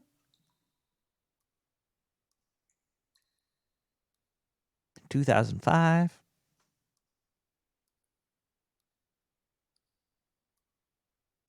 Okay, let's keep reading this article. We're going to... For the first time we're seeing it. Okay, why is it for the first time? The CDC and prevention say about 20% of all Americans have tried pot. I think that's a very low estimate there. I would say it's probably more like 30 to 40%. How many people are in my chat? I got 1 million people in my chat room. Can you type the number 1 if you've smoked pot once in your life, or 2 if you haven't? Let's see how many 1s and 2s we get out of 1 million people. We're gonna do a quick vote and see if out of the 1 million, at least 20% have. All right, this is the silly part. Brandman says one factor that may, okay, look, there's a word may here, may affect weed smokers is how they inhale. Because they inhale deeper and they hold the smoke in their lungs longer. So he's saying that marijuana may be more dangerous than cigarettes because they hold the smoke in longer. It's going deeper into the lung and it's having an opportunity to stay there longer. Blah, blah, blah, blah. That's, as he said, of course, that's how it works.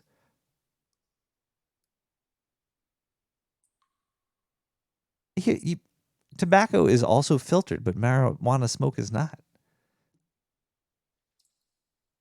The amount that you smoke do you blow out smoke? Then it's not being filtered. Anyway, Dr. Scott Brandman.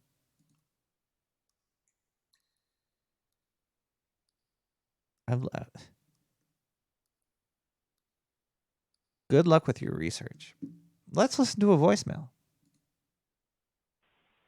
Hey, dude, it's Rick. Also, your favorite neighborhood wombat. Anyway, a couple of things. One, you were talking about Jordan Peterson. Is it Jordan Peters or Jordan Peterson? I can never remember. I always get that confused. But that site got taken down. Oh God, because I first heard about it on No Agenda about a year or 2 ago, and then just a little bit after that, it was taken down. I heard about it a little bit before. And number 2, it does sound an awful lot like him, but maybe because I'm blind and I listen to voices a lot, doesn't mean I have great super hearing. Unfortunately, I have hearing loss, but it doesn't sound quite right. Well, it is good. They actually had a thing called Model Talker, and it was developed for people who had a throat condition way back in the day, and you had to say the funniest phrases into it, and I made a voice synthesizer of myself, well, almost finished it. Something happened. Oh, I can't remember what happened, but I couldn't finish it, because I use a screen reader, and there was a problem with it when they updated it. Huh. Oh, and the other thing I wanted to mention was, for any of your listeners who enjoy listening to audiobooks and fiction, and you like the more absurd, there's a guy from England named Robert Rankin, and he reads a lot of his own stuff, and you can tell he enjoys doing it. So figure maybe along the Monty Python trail, stuff like that. It's fun. So, I just figured that some of your listeners out there might enjoy it. All right, everybody in the dirty dark sewers, or the dark and dirty sewers, have a good one. Peace, love, and empathy.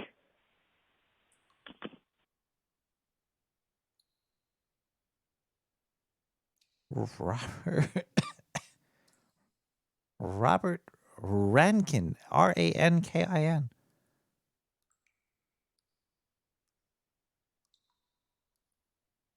think he passed away kind of recently too. Look at that camera action. Hello, it's I've got good stuff to show you tonight. Mugs and lovely things. We'll start with this one. This is a masterpiece. This is the Flatline mug, the Flatline tumbler. Okay, you see the monkey, the bulb monkey with his bulb, and it says Flatline. Now, what I particularly love about the Flatline mug is men of a certain age, it being my age, will remember the Dukes of Hazzard. And you remember 2 things about the Dukes of Hazzard. You remember their amazing car that they used to dive into the window, and we remember Daisy Duke's bottom in her denim shorts. Well, it looks like Daisy Duke's bottom, doesn't it? It certainly does. So not only do you get a beautiful original mug celebrating the fandom of the opera, you also get an erotic Daisy Dukes bottom.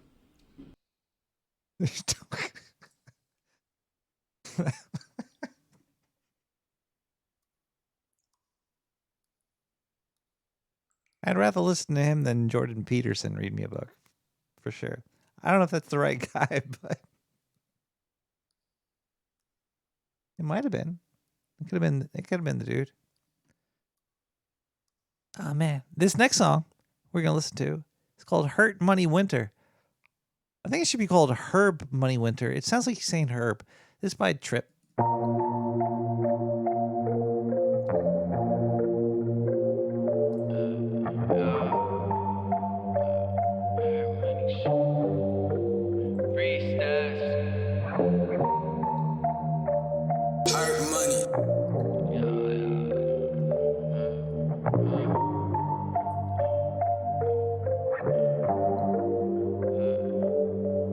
It's a hard money winner.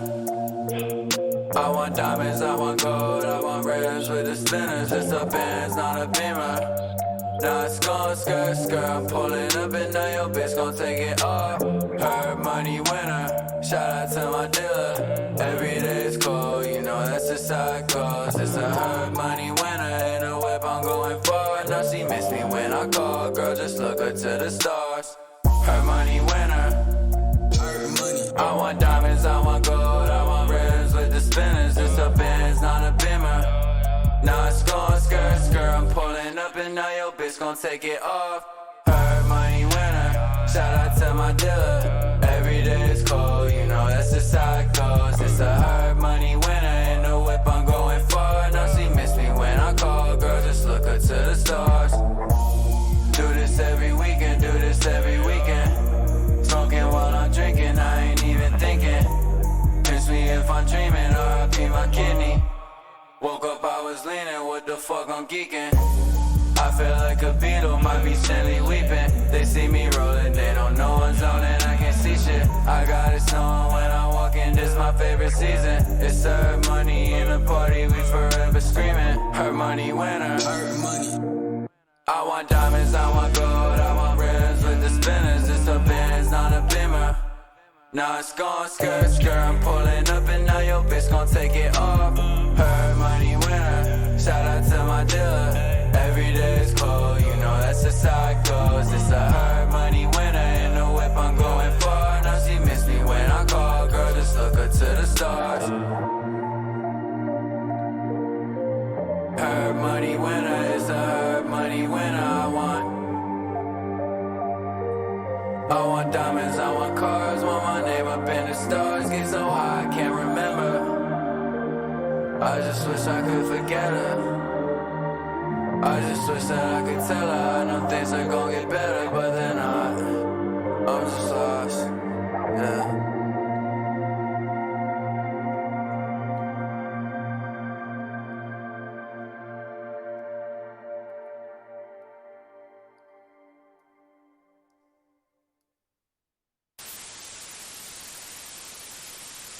There was some recent article about how I'm such a great marketer. And like, I say the stupidest things. That cannot possibly be true. My issue is that I don't have a filter, not that I have too much of a filter. Well, now, are there since you've done massive research on the numerous conspiracy theories, are there certain hallmarks of a good conspiracy? Are there certain things that the best conspiracies have in common, like shadowy historical roots, or a conspiracy to control one particular aspect of life or the mind? What I have noticed, it's hard to pick a favorite. It depends on whether you want the craziest one or the most plausible. I'm just wondering if they have anything in common. Something. Well, yeah. When you get into the more science fiction type conspiracy theories, the X-Files type. Yeah, well, there are more X-Files type theories around than they've done on X-Files itself. There are so many conspiracy theories about various aliens meddling with us This goes back to Charles Fort, who in the 1920s wrote a couple of books on that theme.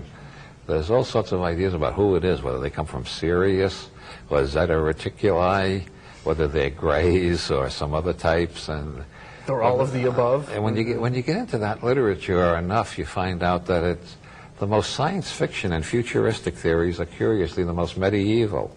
What it comes down to is a battle between good and evil on a cosmological level, with the Earth as just one part of the major. It goes back before Christianity to Zarathustra, who had the Ahriman and Mazda, these two gods who are in perpetual war with each other. And in Christianity, they made the good one God and the bad one the devil. But in Zarathustrianism, you're never quite sure who's the good one or the bad one. You got to make a choice, but you don't know you're choosing correctly. You don't know who's going to win, which I find more interesting. Now pay attention, class. We have a lot to go over. Lesson 1. Why parents hate their children.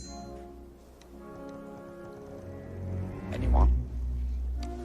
Doesn't Mommy read to us every night? You, the cute little urchin in the front row. Won't you share your thoughts with the whole class? Yes, I said Mommy reads to us every night because she loves us very much. Loves you? Isn't that the L word, Captain? Oh, yes. No, child. I think your mother reads to you every night in order to stupefy you to sleep. So that she and Daddy could sit down for 3 measly minutes without you and your mindless, inexhaustible, unstoppable, repetitive, and nagging demands. He took my toy. She hit my bear. I want a potty. I want a cookie. I want to stay up. I want. Me. Mine. Now. Can't you understand, child? They tell you stories to shut you up and conk you out. That's not true, Jack. You're a liar! Lie? Me? Never. The truth is far too much fun. Oh, my child, before you were born, your parents would stay up all night together just to see the sunrise. Don't be frightened. Maggie, before you were born, they were happier. They were free.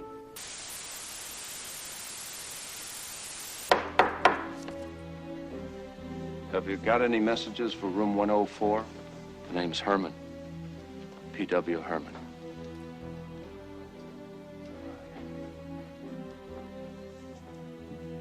No, nothing right now, Mr. Herman.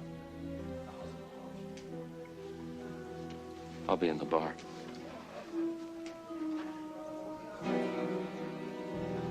Wow! That's fantastic, Pee-wee. Thanks! Ah, Pee-wee! C'est magnifique! Voici Pierre. Bonsoir. Ditto. Here, brought you guys French fries! Merci beaucoup, Pee-wee. Merci, merci.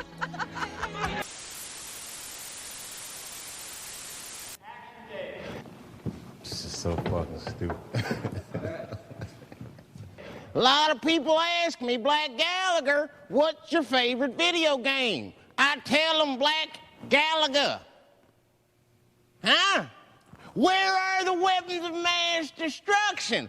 That's what I want to know about. I think they're in J-Lo's derriere. What's the deal with... Why do titties taste like salt? Has that happened to you? What's that about? Can you make breast milk butter? I tried. Titty milk, that was the one. Dating's a trip. What's the deal with asking people out? Why can't I do like a caveman and smash them with my mallet? You know why a dog licks his balls? 'Cause they're salty. That's why I do it. Let's smash some fruit. Black Gallagher. Black Gallagher, bitch. That's right. That's right. I got warrants.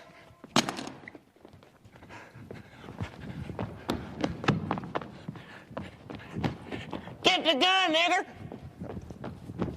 Come on.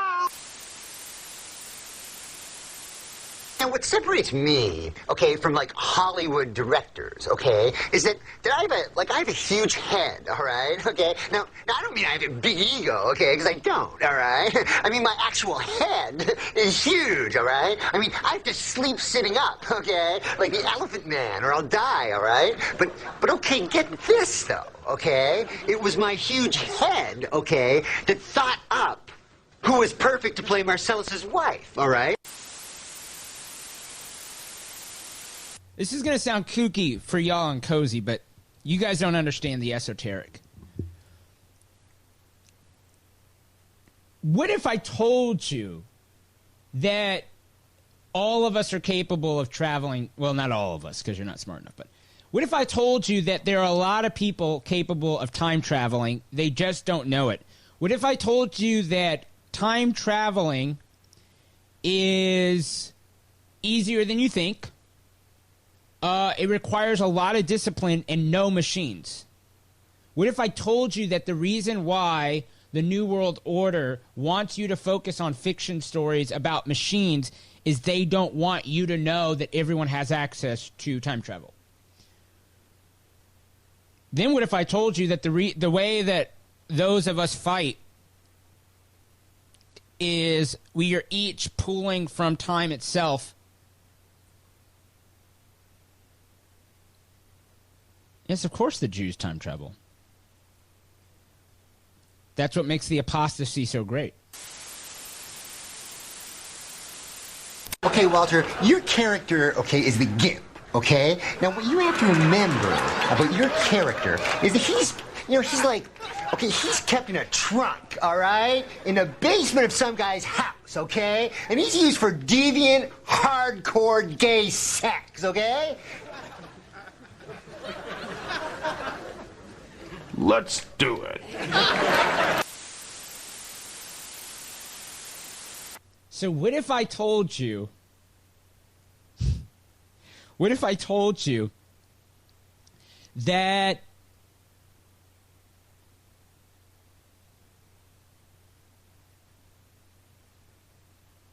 I could prove that I've time traveled before?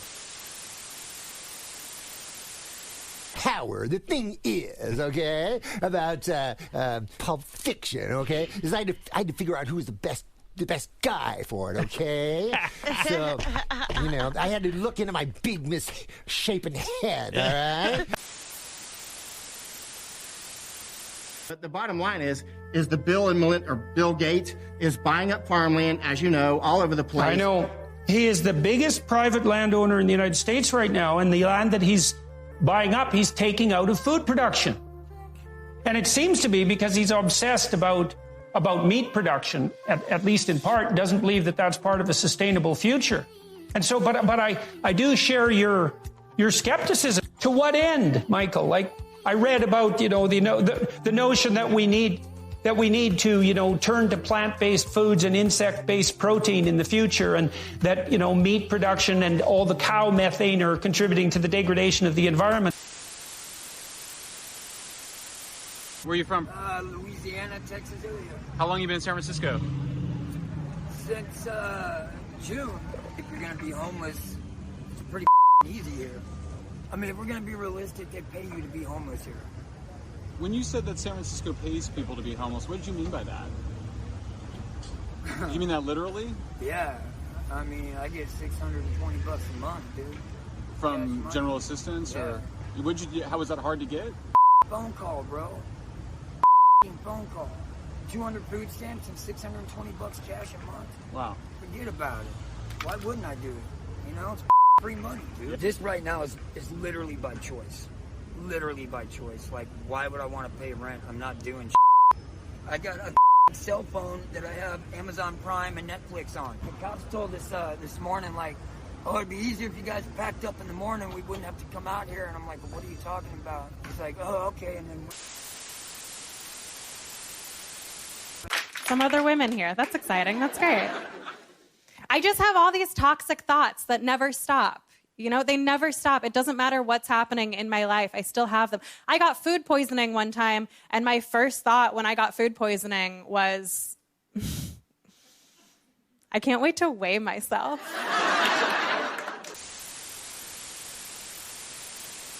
Everyone has people in their lives that you don't, it's not your kind of person, but you just love them. You just love them. You know? Yeah. Nick DiPaolo, who's in the movie, Yeah. Nick was my roommate.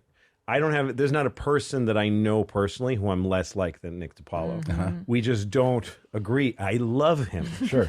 And we brought him to this, and we didn't know where it's a New York kind of crew. There's some younger people in the cast. Yeah. Everybody loved Nick because nobody knows anybody like him anymore. And where we become so pushed apart that when you actually meet people from the other side, you fall in love with them because thank God they're not like Well, and that's you.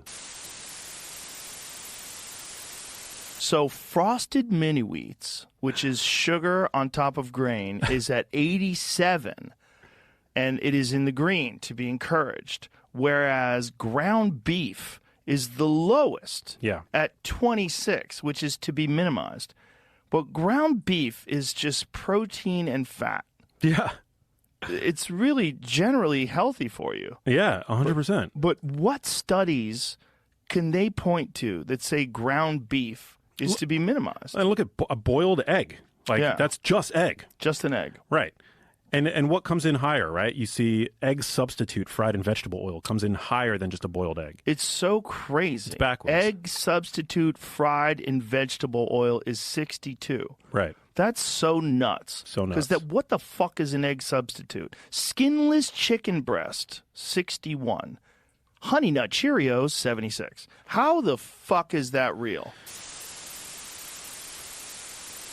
Fun fact about guys, we don't want to do anything. And women want to do things. We're going to go apple picking. We're going to go to brunch. We don't want to do any of that. We'll do it to be nice, but just know that none of us want to do it. I used to go out with this girl, and I would fly in from a gig. Let's say my flight landed at 4. She'd be like, when do you fly in? And I go, I fly in at 7. She'd be like, oh, all right, I'll come over at 7 and we'll hang out. But I needed those 3 hours to just fart, shit, decompress, unpack, watch a fucking TV show. So I would lie to her just to get myself a little charge up time. I would open the door and be like, what are we doing today? It's Sunday. Let's go out. I was like, I want to kill myself. You know Lex Friedman? Oh, yeah, the super popular podcast guy? Yeah, he is the most dry, boring Oh, you don't understand the interviewer. appeal? Yes. And watching him interview Elon Musk is like the biggest fucking snooze fest ever. It's two things that bother me. The way Lex Friedman asks him a question, and then the way Elon Musk doesn't say anything to fill the air. So Lex Friedman will go, so you talk about robots, and you think that they're going to be the future. Just like that. And then Elon Musk just goes, Ben, you got to do... I think that Tesla... He does that because he knows all his little fucking jerk-off fanboys are going to be in the comments going like, oh, that's his system processing. Well, you know what? He's got a slow-as-fuck processor. If he's such a genius, he should be able to just answer the question. He's thinking about the whole world, man. He's factoring in things you don't even know about. Against terrible business people. You know, anyone who's in business is a cheater, a villain. The CDC says hundreds of people have gotten sick from raw milk. More than that have drowned in backyard swimming pools. I think we should fill in all the backyard swimming pools and outlaw them. Life is risky. You can die from it. I mean, ultimately, you and I should be able to choose our risk. I mean, I think eating Cocoa Puffs and eating Twinkies and drinking Mountain Dew is risky. But I'm not asking for a government to tell you that you can't do it.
Hey, dude. Real quick, I should have listened to the end of this segment first. No, she didn't speak every word in existence. It's what's called concatenated speech, or I guess for you, concatenated speech. So I think that's the correct term for it. So what they do is they'll have you say certain phrases, and some of them are nonsensical. I know because I recorded that model talker thing, or I almost did. And you say certain words and certain phrases, but a lot of it is just weird collections of almost nonsensical phrases where they can get all the phonemes they need to out of this. And probably I sound a lot smarter than I am, but I do know a little about a lot. Now, the underpinnings of it. So what she did was she just said all these weird phrases because I heard her interviewed. And that's how these synthesizers work. Except for like the old ones, like Eloquence and Deck Talk. Nobody cares about this. Those are just generated by the synthesizer itself. It's not a human being. So that's pretty much how that works, my friend. All right, dude. I promise I won't call in again for a while, but I just had to correct you on this. Nothing harsh. I'm not trying to yell at you. All right, bud. Bye. So what you're trying to say is that was a synthesized voice and it was taken down because it was owned by somebody?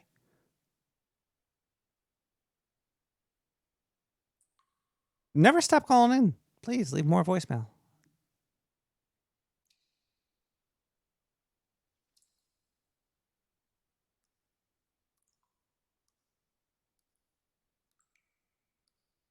I love hearing from people, especially people that are talking about things that I'm talking about, or vice versa. Well, now I know this guy right here, the Robert Rankin. I gotta read his book. He writes. It's a start, isn't it? Here we see Flora. She didn't get sold the other night, so here she is. She's one of the tortoises from the Lewis Bowl movement. There's a lot of Lewis Bowl movement stuff going on here. You will see here, these are really beautiful. Look, this is the knucker, the famous Sussex sea serpent. And we have him on this very beautiful, and they really are lovely mugs. They're very light, yeah. They're very professional. There's a chalice with the knocker on it. And there's another orange knucker mug, which is rather beautiful. I can say that I've drunk out of most of these, and they're really lovely to drink out of. Ooh, I've only broken those two, never mind. Here we have skull mug. These are really good for soup and hot chocolate. A skull mug from the Lewis Bowl movement. Bees, the Brentford Bees mug. Oh, yeah. That's a particularly big one for hot chocolate. This is the punctuation mug. I don't understand it, but it's beautiful. Look at that. They are lovely, aren't they? And then we have the blue crackle. We have the... Which one's that? The pink skull? No, that's orange and blue skull. The orange and blue skull. Oh, there's the blue one. And how many do we have of these? These are cane toppers for in the garden. We've got 3 of those. 3 of those. Oh, different designs, pink, red and blue. Pink, blue and red. Bee toppers for your canes in the garden.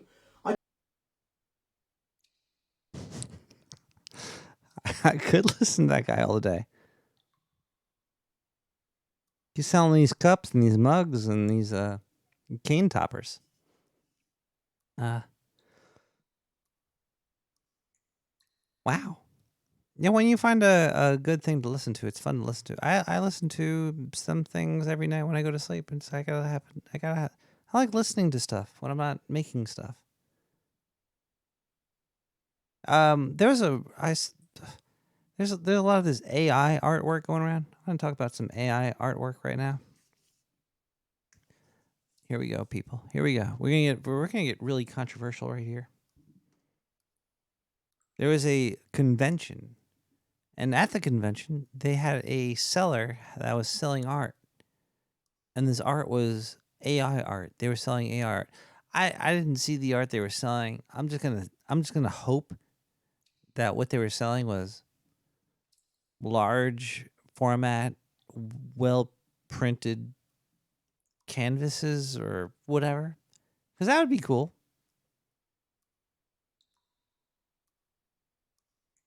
You would prefer less money in the world? Oh, you'd want more happiness over the money. Yeah, but having the money is just kind of cool. Like, imagine you were like instead of a 3 happy, you were a 2 happy, but had all the money. Whew. It's all perspective. AI artwork. Do I get mad at it? No, I don't get mad at it because I'm over that whole thing. There was somebody selling AI art at a AI art. Computer generated fucking collages of pre-existing work.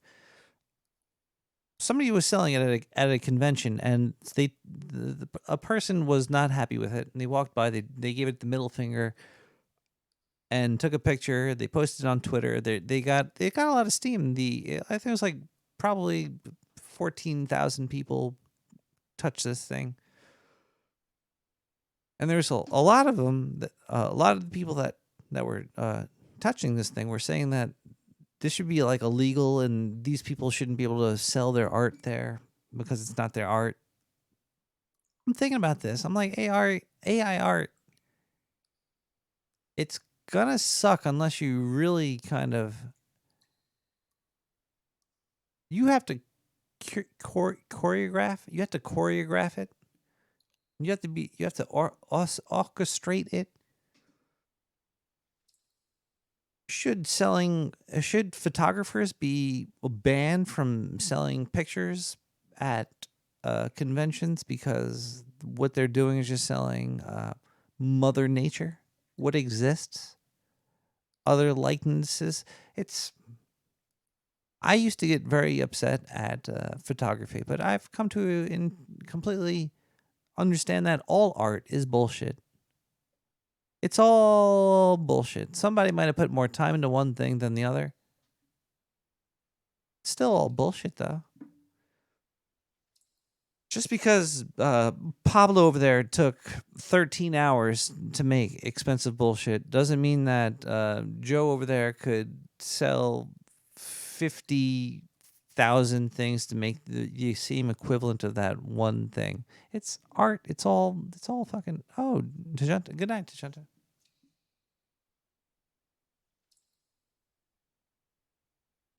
Also, it's on the buyer. You should always write the medium, and I think that if you do use AI, I think you should write that in the medium as well. Pencils, marker, oils, and AI. Just don't lie about it, because you don't know where the AI is getting it from. AI just gets it from everywhere. It's like a filter. Like a like a siphon. A funnel. It's like a funnel. Everything's there, and you kind of pick it out at little ends. But you still have to steganography. It's like a remix. You could do it with audio as well, but there's still fundamentals that are copied from day one. To get mad about it, that just means you're jealous. It's like, oh, that person, I'm jealous of that person. People are buying their art, not my art. Well, maybe you should use some AI in your artwork. If your artwork's not selling and you suck, maybe AI is a tool you could use to get better with your artwork, to represent your vision for other people to buy, Just grow up, people.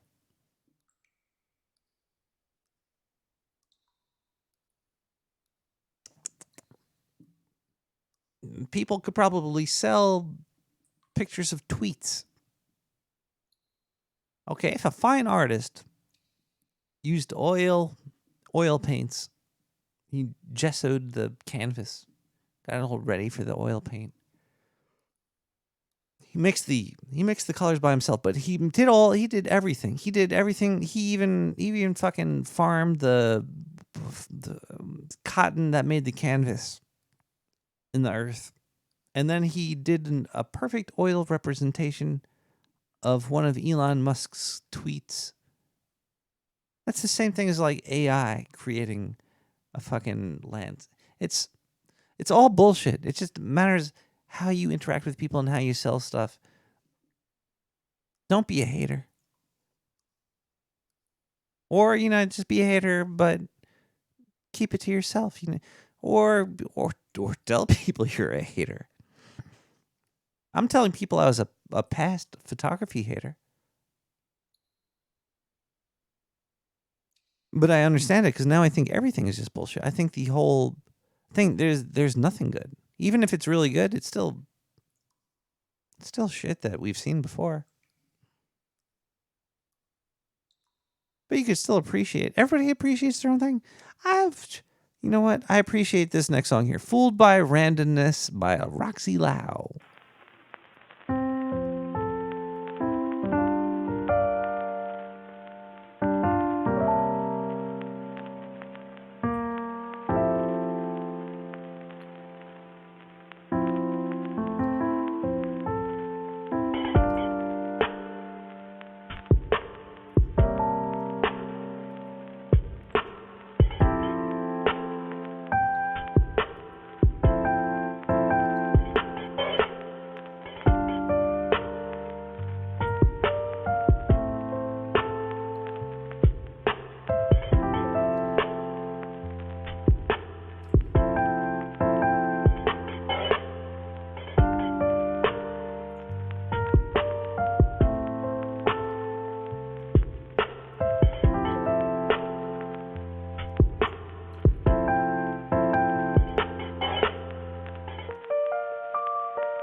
You're listening to Nick the Rat on the Dark Sewer Network.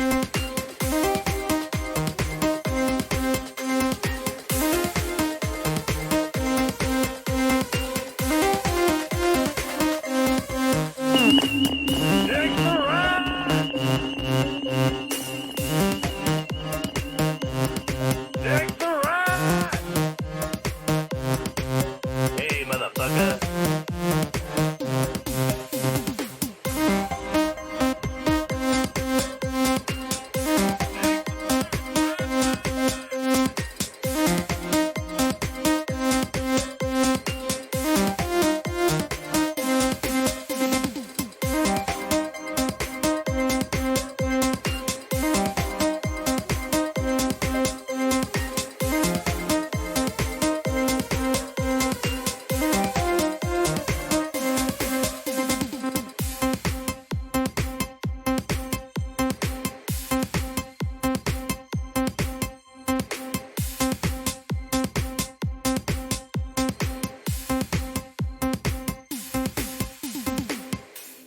The last few songs there, let's see here. What do we play here? Last song was a villain story by Jeffabe.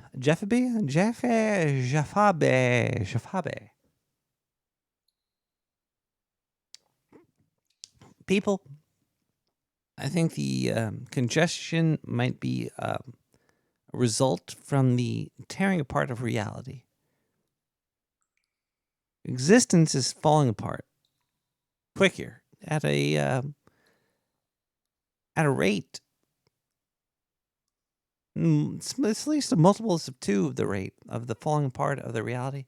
The unraveling is happening quicker and quicker. And as things unravel, I think the smaller stuff are starting to congeal. There's congealation. I'm going to say, if you don't see the unraveling, you at least are witnessing the congealation of reality in itty-bitty, tiny-whiny pieces. Everything is a give and take. You can't control it. It's just out of control, people. And Diane's telling me that I need to go to sleep because I'm out of control.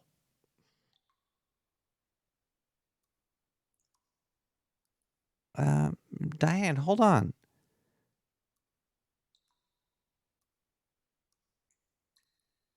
I have to tell everybody good night. Ow.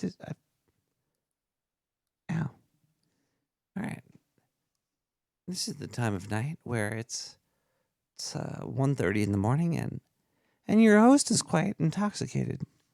Good night, everybody. We'll be back next week with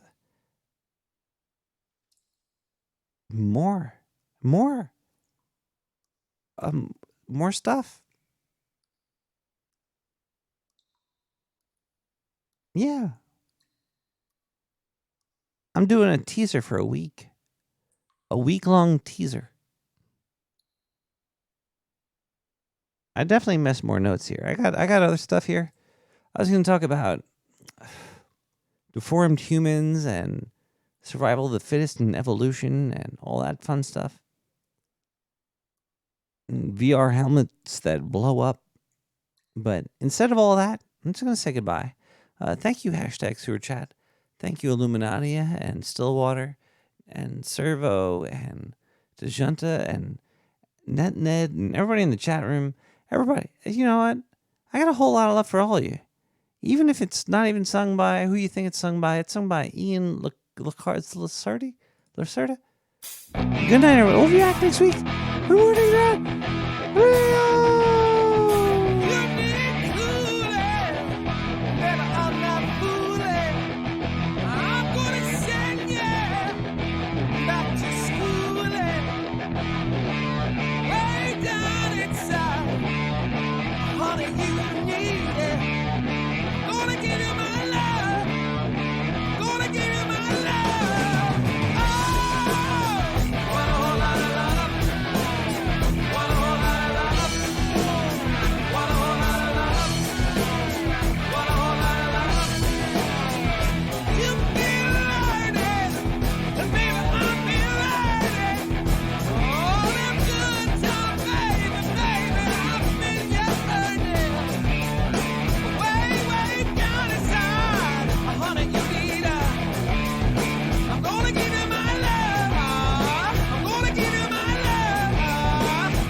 She's rather bizarre and likes extreme styles. And she can always tell the other fellow what to do. Say, she does it that. But why are you telling me all these things if they're your own weaknesses? Don't you realize I'm trying to convert you to astrology? Oh, here, have a cigarette. No, thank you. No killing animals. Rats have rights. Buy on veggies. Rats have rights.